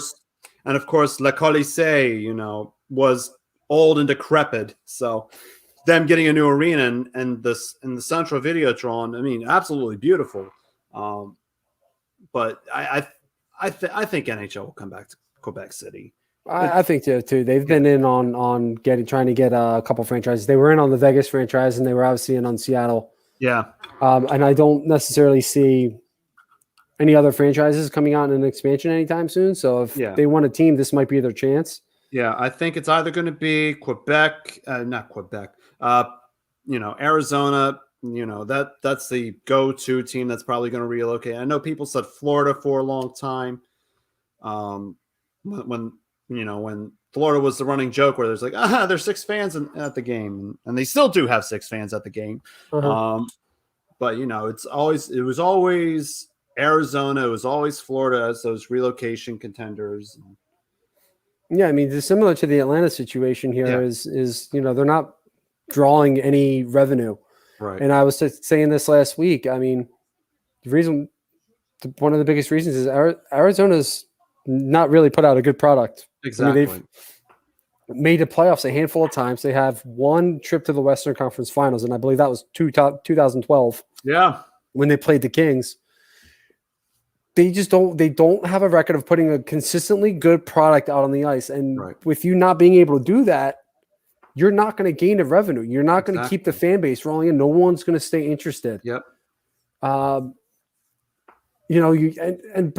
They keep taking these ridiculous contracts in to stay on the floor because they don't want to spend any money. Right. So you're bringing in guys contracts like they had Pavel Datsyuk, who I believe just actually came off their books. Marian Gaborik was there for a little while, and I believe his contracts with Tampa Bay, I think that just came off the books. Henrik Zetterberg, I believe, just came off the books of Detroit. But they keep taking on these ridiculous contracts just to keep on, instead of paying these guys, and that doesn't help either. What star power has stayed in Arizona for a long period of time? And you can't really name any. I mean, the only one that pops into my head is Oliver Ekman-Larsson. Yeah, I can't think of anybody after that. All right, let's take a look at the salary cap table. Yeah, And that's kind of my thing is like they didn't even want to pay him, but they paid him. Nothing really stands out. I mean, other than Oliver Ekman-Larsson, I mean, that's pretty much it. Mm-hmm. Like I'm looking at their current roster. I mean, nothing really stands out. I mean, the talent that they finally do get, they trade away. They trade away, or they misuse them, or they just move on in free agency instead of re-signing them. I mean, I like Nick Merkley. They traded Nick Merkley to the Devils. I mean, I'm expecting them to trade Barrett Hayden soon, and he was a top pick, and I don't even think he's on the roster yet. I mean, I could be wrong about that, but I haven't watched an Arizona game in a couple of years because it's just poor quality that they're putting out on the ice, and that's why you're not going to make any revenue, which is probably part of the reason why they were having trouble paying some of their bills, which is leading to them not getting a new lease because they were literally going year by year. Mm-hmm. So they couldn't get a long-term lease for that reason, and they finally just said we had enough. Yeah, and of course Ryan, brings up a point with Phoenix being a top city now in the U.S. I mean, we saw the expansion, population now ahead of Philly, which I find it hard to believe that Phoenix is now more populated than Philly. But yeah, I mean, Phoenix, it was a destination for snowbirds, and Bettman took a risk on bringing a team in the desert. Didn't work the first time. I mean, now we look at Vegas, and a team winning in the desert is now possible. Yeah, I mean, Arizona's had plenty of opportunities. Arizona's had plenty of talent roll through. I think a lot of their issues was obviously with their ownership, with their front office, with their scouting and all this other stuff, and they just couldn't put it together consistently. And now they're in the situation where they are, and now they're looking at possibly losing the franchise in Arizona. Mm-hmm. And if their population is better than is ahead of Philly, there's money to be made. There's money to be made. You just have to consistently put a good product out there. Exactly. Kev, you saw Matty earlier, but he's having internet issues, so he had to jump off. So Frank jumped on with me. Yep. Because I wouldn't be able to sign off the show. Sign off the show or get any of the sponsor reads here from my end. And plus, if we end the show, I mean, there'll be dead air, and it's going to be awkward, and that's not going to be fun. Watching dead air is not cool. No, it's not. I mean, if you're into watching dead air, then I mean, hey, whatever floats your boat. Yeah, and you're probably an incredibly boring person if you like watching dead air. All right, so moving on here with the Atlantic Division here. So we got Ottawa out of the way. So we're down to the final two teams, and ironically, both of these teams are rivals. Since we were talking about Quebec, let's stay in the French area. All right. Let's talk about the Montreal Canadiens here. Runners-up of the Stanley Cup. Runners-up of the Stanley Cup, one of the last teams to ever play another Eastern Conference team in the Stanley Cup Finals. Yep. Which is the way it's set up, which is actually really weird, but it was kind of cool to watch. I'm not going to lie. It was. I mean, something like two division rivals facing each other in the Stanley Cup. You haven't seen that since the 1980s, which is pretty cool. Which was pretty cool seeing that for the first time ever in my lifetime. Mm-hmm. I mean, let's hope I don't see it ever again, considering the situation that led us into that matchup. I'm all about that, Frank. I'm definitely all about that. Yeah. Montreal not doing a huge ton to really bolster up the roster. They did enough. I think they're in good shape. I think they're going to be another playoff team this year. I think they're definitely going to battle for a wild card spot. So some of the key additions for them this year was acquiring David Savard on the back end, which I think was huge. Mm-hmm. Something that they lacked last year was, especially on that defensive end, it's somebody that could play a physical game, somebody that can play a gritty game, pin down some of the speed, which I thought they did pretty well for the most part until they met Tampa. So David Savard, I think, is a huge one. So they bolster some of their depth scoring too with Mike Hoffman, who's coming off a huge rebound year with the St. Louis Blues, signing, I believe, a 3-year deal with the Montreal Canadiens. Yes. Great move for Montreal. I think snagging him when they did was absolutely perfect. Adds depth, scoring, good second-line winger, something that they desperately needed. And that's something that we didn't see so much with Montreal, especially in the Stanley Cup Finals, was depth scoring. They really had a trouble putting the puck in the net, and I realized who they were facing. But a lot of the games that they played were 1-0, 1-0, Yeah. 3-1, 4-1. I think the one game that they wound up winning was like a 4-3 game, and I think they wound up winning that in overtime. But if you're not scoring goals, you're never going to win a game. Right. And that's something that they went out and addressed with Mike Hoffman, obviously They coming did. off another good year. A couple big re-signings for them was Joel Armina, who's one of their PK specialists. Does have some offensive ability. Will create some really good offensive havoc. Another one was Arturi Lehkonen. Mm-hmm. Another solid middle six player, can create some offense. Really good passer, really good vision, can be really precise with the puck and puts it wherever he needs to put it. Yeah. And then they go out and get some veteran, another veteran presence in Cedric Paquette, which I think is a good one. Another guy, you can put him on the power play, and he'd probably be your second power play guy. Can be really creative with the puck. Has another guy with really good vision. So these guys going out and re-signing them, bringing in a couple of the other names that I mentioned, really good for the Montreal Canadiens. Yeah. Really add some depth scoring there.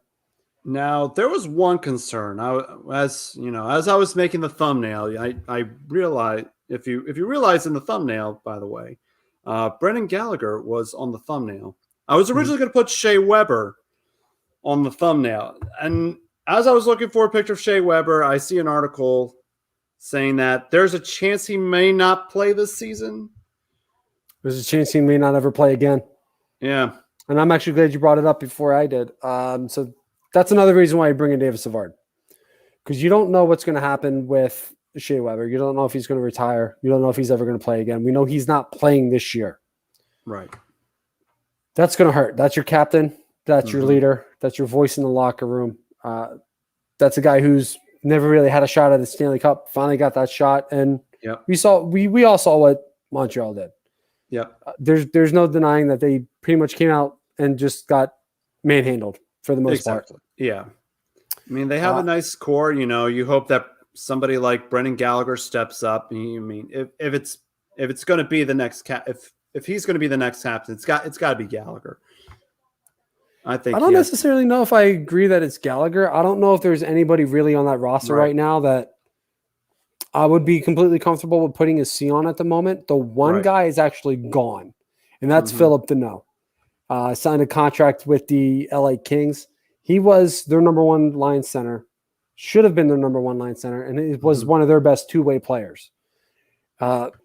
Real good on the penalty kill. Like I said, complete 200-foot player. Really has some good offensive abilities, can really put the puck in the net. But he was a guy that didn't step up when they needed to. Same thing with Brendan Gallagher, which is kind of why I wouldn't necessarily say that he's the guy that's going to get to see next. He's another player that has a lot of offensive ability, but really left a lot to be desired in this playoff series against Tampa Bay Lightning. It hurt. Yep. It hurt not having those guys really show up. A couple good plays made here and there that led to goals, but for the most part, ghosts. Yeah. Ghosts. And I don't think, just thinking about some of the guys on the roster, I don't necessarily know who I put the C on next. Right.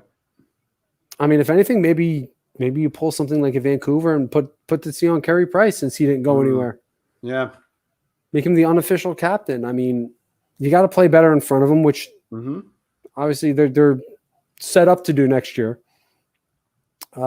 There's just one thing they need to address off their checklist, and it's probably the same situation as every other RFA that I mentioned, and that's getting just Barry Kotkaniemi back on their contract. Yeah. I mean, he's not been the guy they expected, but he's still relatively young and coming into his prime. I thought he developed pretty well this year.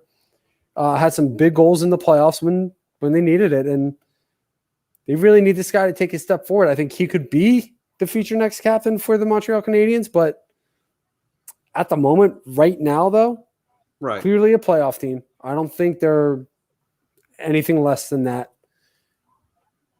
But they aren't that team that I think they're not that team that gets on that run that they got last year. The team that they caught because of the guys they lost. Yeah, and plus, the Canadiens last year with the situation they had. For me, the Canadiens literally caught lightning in a bottle in that playoff run. Oh, absolutely. Absolutely. They definitely caught lightning in a bottle. They were built well last year. They were. I mean, you lose Philip Deneau. You lose John Merrill, which is huge because he's another one of those defensemen that you're going to need to really shut guys down. You lose Corey Perry, who's really good at drawing penalties. He's had some clutch goals, which I was explaining earlier if you're just joining us, with the Tampa Bay Lightning as he signed a 1-year deal with them. Also, to the poll question, the Atlantic Division will be competitive this year. Agree or disagree? I was flirting more with disagree last year, but as I'm looking at these teams and really starting to break them down, I think it's going to be a very competitive division. Absolutely. I think there's only 3 teams that are out of it. Everybody else is going to compete for a playoff spot. I think every team in the Metro is going to compete for the most part, and I think the Montreal and I think 5 out of the 8 teams are going to compete here in the Atlantic. But yeah, so you lose Corey Perry, who's really good at putting up some clutch goals and getting under guys' skins. Then you lose Thomas Tatar, who's had some clutch goals as well. Another guy who's really good at creating offense, but you got to shake up the roster, and I think they did a really good job of doing that. I think they addressed some needs. I'd like to see him maybe bring in another defenseman, but I don't know who's really left out there. From the guys that I've seen, there's not really a ton of really attractive guys out there that are going to really make a difference on this roster. But as long as you got Carey Price, you have a shot. You have a shot. And to what you were saying, I definitely think they trapped lightning in a bottle. But if you think about it, think about the teams that they played in the playoffs last year. Yeah. They beat good teams. They did. They didn't really beat bad teams. They didn't have an easy path. They beat good teams to get to the Stanley Cup final last year. And I think obviously they're going to be sent back down to reality hard. Right. Being back in the Eastern Conference. But I definitely think they're a playoff team. I think they probably get ousted in the second round. Depending on who they play in the first round. Exactly. Yeah. I think it's going to be a little bit of a reality check for them this year. Yeah. But I still think they're going to be a very good team. Let's see what Ryan asks here.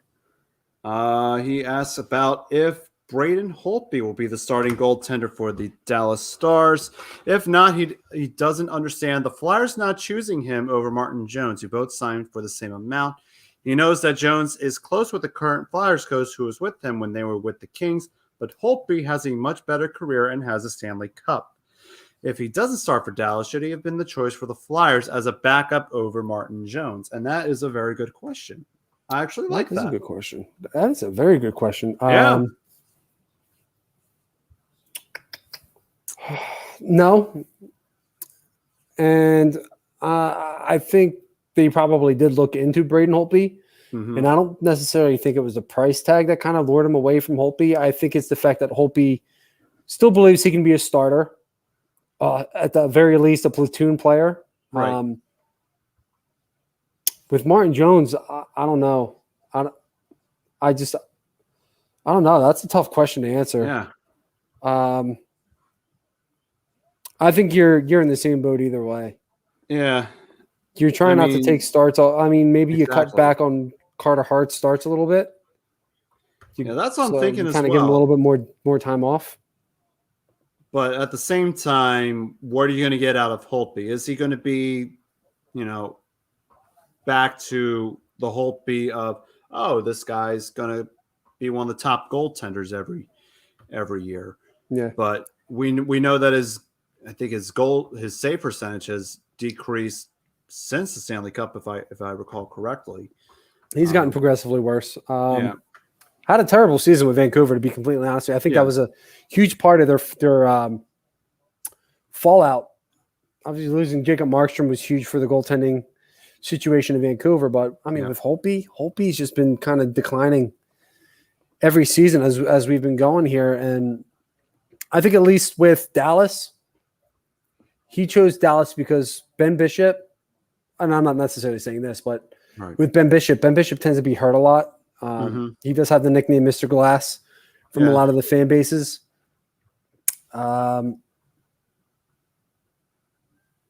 Jake, we'll start. Ben Bishop isn't ready to go. Stars lost a bit of faith in Hudobin. From local reports, Holtby is a fallback plan if Bishop can't go, basically. And that's kind of what I was essentially going to get to is with Ben Bishop, if he's not ready or has any time off, you're going with Braden Holtby. Yeah. Maybe Priz is right and they do go with Jake, but I don't know. I'm not sure. That's all Priz was saying. Maybe putting the C on Jeff Petrie. Yep. I don't know if I would put it on Joel Edmondson, though. He just doesn't seem like that leader type. Just from his play on the ice, he plays a very, very physical game.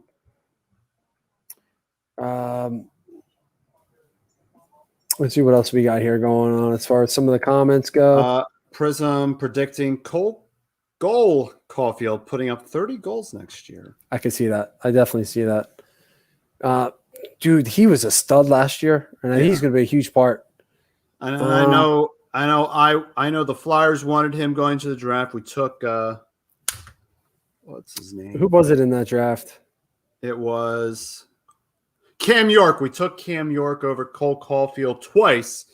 Because I think we passed up on him again and went with Bobby Brink with the next pick.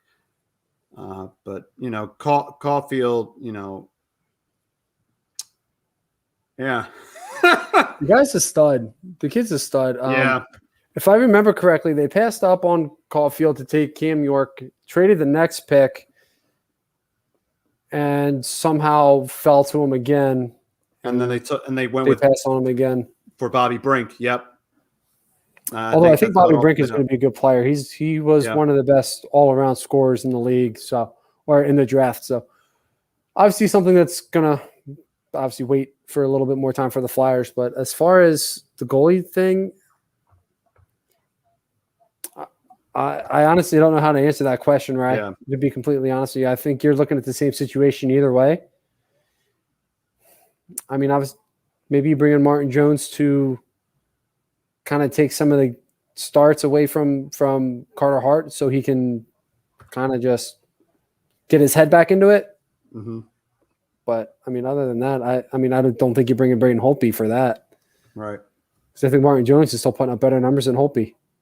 And Martin Jones has been struggling too. All right, he's got about 13 minutes-ish left here, and we got one more team to cover. Yep. We have to cover the most how do I want to put this? Overrated team in the NHL. And that's what I'm thinking as well. Toronto, I mean, unfortunately, I think they do. They are a great regular season team. Yeah, they just can't put it together in the playoffs. So some of the key additions is, they bring in goaltender Peter Mrazek, who's had a good couple of years. Yep. With the Carolina Hurricanes, played pretty well for the Flyers after going over there from being traded from Detroit. You go out and bring in Andre Kasha and Nick Ritchie, two solid middle six players. Nick Ritchie brings in a little bit more of a physical game than Kasha. Kasha is a little bit more of a finesse player.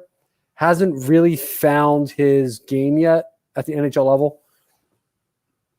Originally drafted by Anaheim, foreseen as a 2025 goal player. I think he can still be that player. His big thing is he hasn't been able to stay healthy. And that goes from even before Boston with Anaheim. Missed a lot of time, a lot of development with that. So maybe a lesser role with the Toronto Maple Leafs could be what really puts Kasha back on the map there as that 2025 goal scorer, especially playing with the talented roster that they have. Maybe Andre Kasha finds his way to the second line with Nylander, which could be a huge benefit for them. Nick Ritchie, I think he'll wind up being on the third line for Toronto. More physical, does have some scoring upside, but like I said, he's going to be more of that guy that's going to play a little of a heavy hitting game than that offensive game. Some of the key departures here for them is Freddie Anderson, but I don't think that's as key as some people are going to think it's going to be because obviously Jack Campbell is going to be your starter. Yeah. Came in, really took the reins with the Toronto Maple Leafs. You lose Nick Foligno, which I think a lot of people saw coming because you're flirting with the cap at that point, and you're just kind of like, how are we going to fit this guy back? He did sign a pretty hefty contract with with Boston. You lose Zach Hyman, and you lose Riley Nash and Joe Thornton as well. Yeah. All pretty good depth players. I mean, Zach Hyman that's a big loss for them. Obviously, he had no interest in staying in Toronto. Goes to Edmonton. I'm not quite sure what that's about. Because they're another team. They're another really good offensive roster.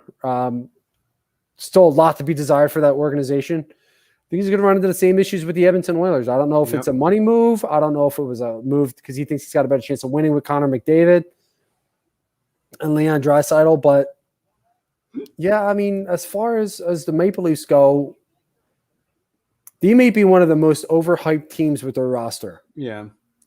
I think they're like – I think the Leafs now are like the San Jose teams of the 2000s. Like they always did great in the regular season, but when it came to those big moments in the playoffs, they somehow falter. Mm-hmm. Yeah, and I think a lot of that I honestly don't know what is the cause of that. I mean, because obviously, Jonathan Tavares is your 30-goal scorer, 35-goal scorer. Yep. Austin Matthews is going to be your lead goal scorer, 40, 45, flirting with 50. Marner, great player. William Nylander, great player. I don't get it. Could it be a defensive issue? Could be. I like Morgan Riley. After that, nobody really wows me. So, I mean, it could be a defensive issue for them. I don't necessarily think it's a goaltending issue because Jack Campbell did a good job for the most part overall. And Freddie Anderson was solid in his first couple of years. I think his last injury was kind of really what did it for him. Yep. Hasn't really been the same. So taking him out of the starter role to let him really get healthy so he can get back to the player that he was, especially with Anaheim. He's taking the Ducks to the Western Conference Finals. So we know the kind of goaltender that he can be. We know that he can be a top 15 goaltender in the NHL. Didn't show it in Toronto. But again, a lot of questions in what has gone wrong with Toronto and where do they go from here? Right. What happens if they get to the playoffs again this year and wind up in a first round exit? Yeah, it's a lot of what ifs, is as much as I don't want to say it, it's like would it be appropriate for them to blow up elements of the team? Like I know there's always the rumors with Nylander. Wait, Nylander's not on the team anymore, right? William Nylander, yeah. All right, so I mean, I know everybody's talking about Nylander and what to do with Mitch Marner. Are they going to try to blow up the team? With these contracts. I mean, they got a lot of older guys on this team. You have Wayne Simmons. You have John Tavares, who's going to come off an injury. Jason Spezza. A lot of older veterans. I think a good chunk of them are whoever decided to side with Toronto. Another case of the cup chasing syndrome. But is it? Do you think Toronto's going to blow it up and start over? Which it's hard to believe with a talented team like this. I mean, obviously you changed up your coaches. Yeah. You fire Mike Babcock, and you're running into the same issues. So obviously, it's a similar situation to the Flyers, where as much as you change up your coaching, your results are still the same. Right. So maybe it's a player issue somewhere along the lines where there's not enough leadership in that locker room to really get these guys going, especially come playoff time. Yep. So bold prediction. If they have another first round exit, Frank, I think we see some massive roster moves. Yeah. From this Toronto Maple Leafs team, because I think that's really all that's left. I think you see something maybe a little bit more than what the Flyers did. Right. And they did a lot. but I don't think they did a huge amount of getting better, fixing the issue. I think they should definitely blow it up if there's the first round exit this year. Right. To an extent. Maybe you trade Tavares. You're going to hold on to Austin Matthews. That's your guy. Mm-hmm. Maybe you trade Mitch Marner. Maybe you trade William Nylander, but you shake up that roster. William Nylander had a great first round of the playoffs. He had a great first round of the playoffs. He was the only one who was consistently putting the puck in the net. Again, maybe it's something where maybe you move some of your offensive star power and bring in some solid defensemen. Right. It's I really don't know. This is one of those teams that really confuses me because they are a talented roster. They can win, but they just can't seem to put it together no matter who their coach is. Like I said, they had one of the best in Babcock. And now they're like I said, everything seems to be resulting in the same issues right now for Toronto, in the point where they can make the playoffs. They can be one of the best teams in the regular season. But when it comes to playoff time, they shut it down. Yep. They shut it down. Only certain guys tend to show up in the playoffs there. So maybe you look at some guys wearing letters on their sweaters and go from there. Right. A couple more comments here before we get ready to wrap things up. We got Prism chiming in saying Mitch has a case of the Giroux in the playoffs, just disappears, 0 goals in the last 18 games.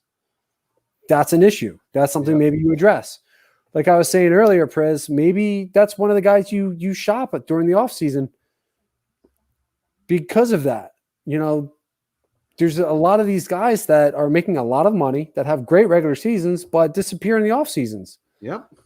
And he goes to say, I'd keep Matthews and Nylander, and I don't blame him. Obviously, you're keeping Matthews. That's a franchise guy. Yeah. And you build around him because he's still considerably young, 24, 25, I believe, in that area. And then William Nylander, I think he's just a year older from. So wherever Matthews is, Nylander is probably 25, 26. But yeah, I'm with you, Prez. I'm keeping Matthews and Nylander. Yep. I'm keeping them for sure. Vraska saying Coyotes should get Martin Jones. You're saying should get these guys, but you got to remember, Dave, all these guys are under contract already. So yeah. Although the Coyotes really need to address their goaltending, so of course, yeah. I mean, let's just have the Coyotes just focus on staying in Arizona right now. Yeah, for sure. Get the arena taken care of. And Dave also says Connor McDavid should be traded at the deadline. He's not getting traded at the deadline. If he does get dealt, he gets dealt during the offseason. Yeah. Because he's going to be a big part of why Edmonton does get to the playoffs. Yep. But it's a matter of what they do in the playoffs from here. Yeah. And Connor McDavid may very well ask for a trade out of Edmonton before his contract's out. Right. Same thing with Leon Draisaitl. I mean, that's an organization too that has a lot of issues where they can have good regular seasons, but come playoff times. That's probably another team to watch. If this is another early exit team for the Oilers, don't be surprised if they start blowing it up. Yeah, I mean, there's not a ton to blow up in Edmonton. I mean, they have pieces here and there, but I think some of the bigger pieces that are going to be moved if Edmonton does not make the playoffs or is out early, you will see a lot of rumors swirling about Connor McDavid and probably Leon Draisaitl. And I know that a lot of teams will be doing a lot to acquire one of those guys in the off season. If those rumors arise, I think King's ransom. That's all I'm going to say.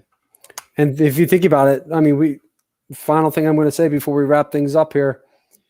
With the Connor McDavid, if it does wind up becoming a Connor McDavid sweepstakes, you're going to see a lot of the lower tier teams kind of throw everything at Edmonton because they have that stuff to spare. They have the cap space to spare for his contract as well. Oh, I thought that was a home run. I have the Phillies game on. Oh, what's the score? 3-1. Who? Tampa. Damn. I know. I saw a ball go in the stands. I'm like, it's a home run. And nope. Foul ball? Foul. But yeah, I mean, you're going to see a lot of these lower tier teams go after Connor McDavid and Leon Draisaitl because they're going to have the cap space and the assets to move to bring in a guy like Draisaitl or McDavid because they're going to be the final pieces in putting things together. But on that note, we're going to wrap things up here this week. Frank, you want to do the reads while you got them over there? Yeah, absolutely. Which reads does one Mr. Sinsuti do? Does he do all of them? He usually does them all. All right. We are sponsored by Body Check Wellness, so I would start with that one.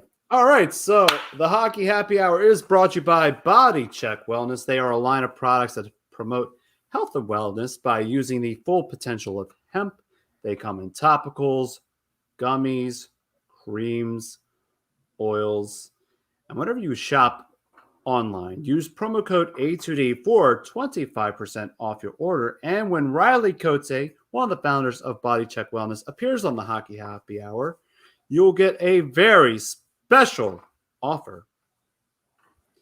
And we are also brought to you by SpecializedPhysicalTherapy.com. He's our doc, making yours Dr. Paul Vidal. He has 2 locations in Cherry Hill and the Burlington location, which is a nice hop and a skip away from where I live. A little more than that for me. Yeah. So make him yours over at Specialized Physical Therapy. You can visit him at SpecializedPhysicalTherapy.com. And we're also brought to you by, I know this guy, Alan Foy of eXp Realty. If you're looking to buy or sell a home, or if you're looking for a change in career or brokerage, you can contact Alan Foy of eXp Realty LLC at 302-682-8820, or give him a nice email over at alan.foy@exprealty.com. And he's got a nice little team over there over at eXp. So they're doing some very good things over at eXp. And many of us and our families deal with mental health and addiction issues. We are happy to support the Counseling Center and Sunrise Detox. If you need help, please call 856-651-8117. Talk to Rob Lutman, a loyal viewer of A2D, and tell him that the guys at A2D Radio sent you over. And we're also brought to you by All Campus, located on the Ocean City Boardwalk, and they are giving a 20% off of everything, including hats, shirts, cornhole sets to all of our subscribers. And we're also introducing, well, we've introduced it for a while, but we have A2D memberships, only $9.99 a month. We have perks include appearances on shows, members-only streams, shout-outs, weekly sports picks from the Money Pot podcast, and Willie Vegas. I mean, payouts are looking really nice, so why don't you join? It's $9.99. You're going to get more back when, exactly. Nate Money Moss and Willie Vegas, they give you your picks and they win you money. So you're going to win more than your $10 back a month. Absolutely. And we also have our merch over at PhillyDrinkers.com. You can find our nice shirts over at PhillyDrinkers.com. They got mugs, they got jackets, hats. They got the whole kit and caboodle over at Philly Drinkers. So visit the website over there, and maybe you could get a special discount or two. Maybe.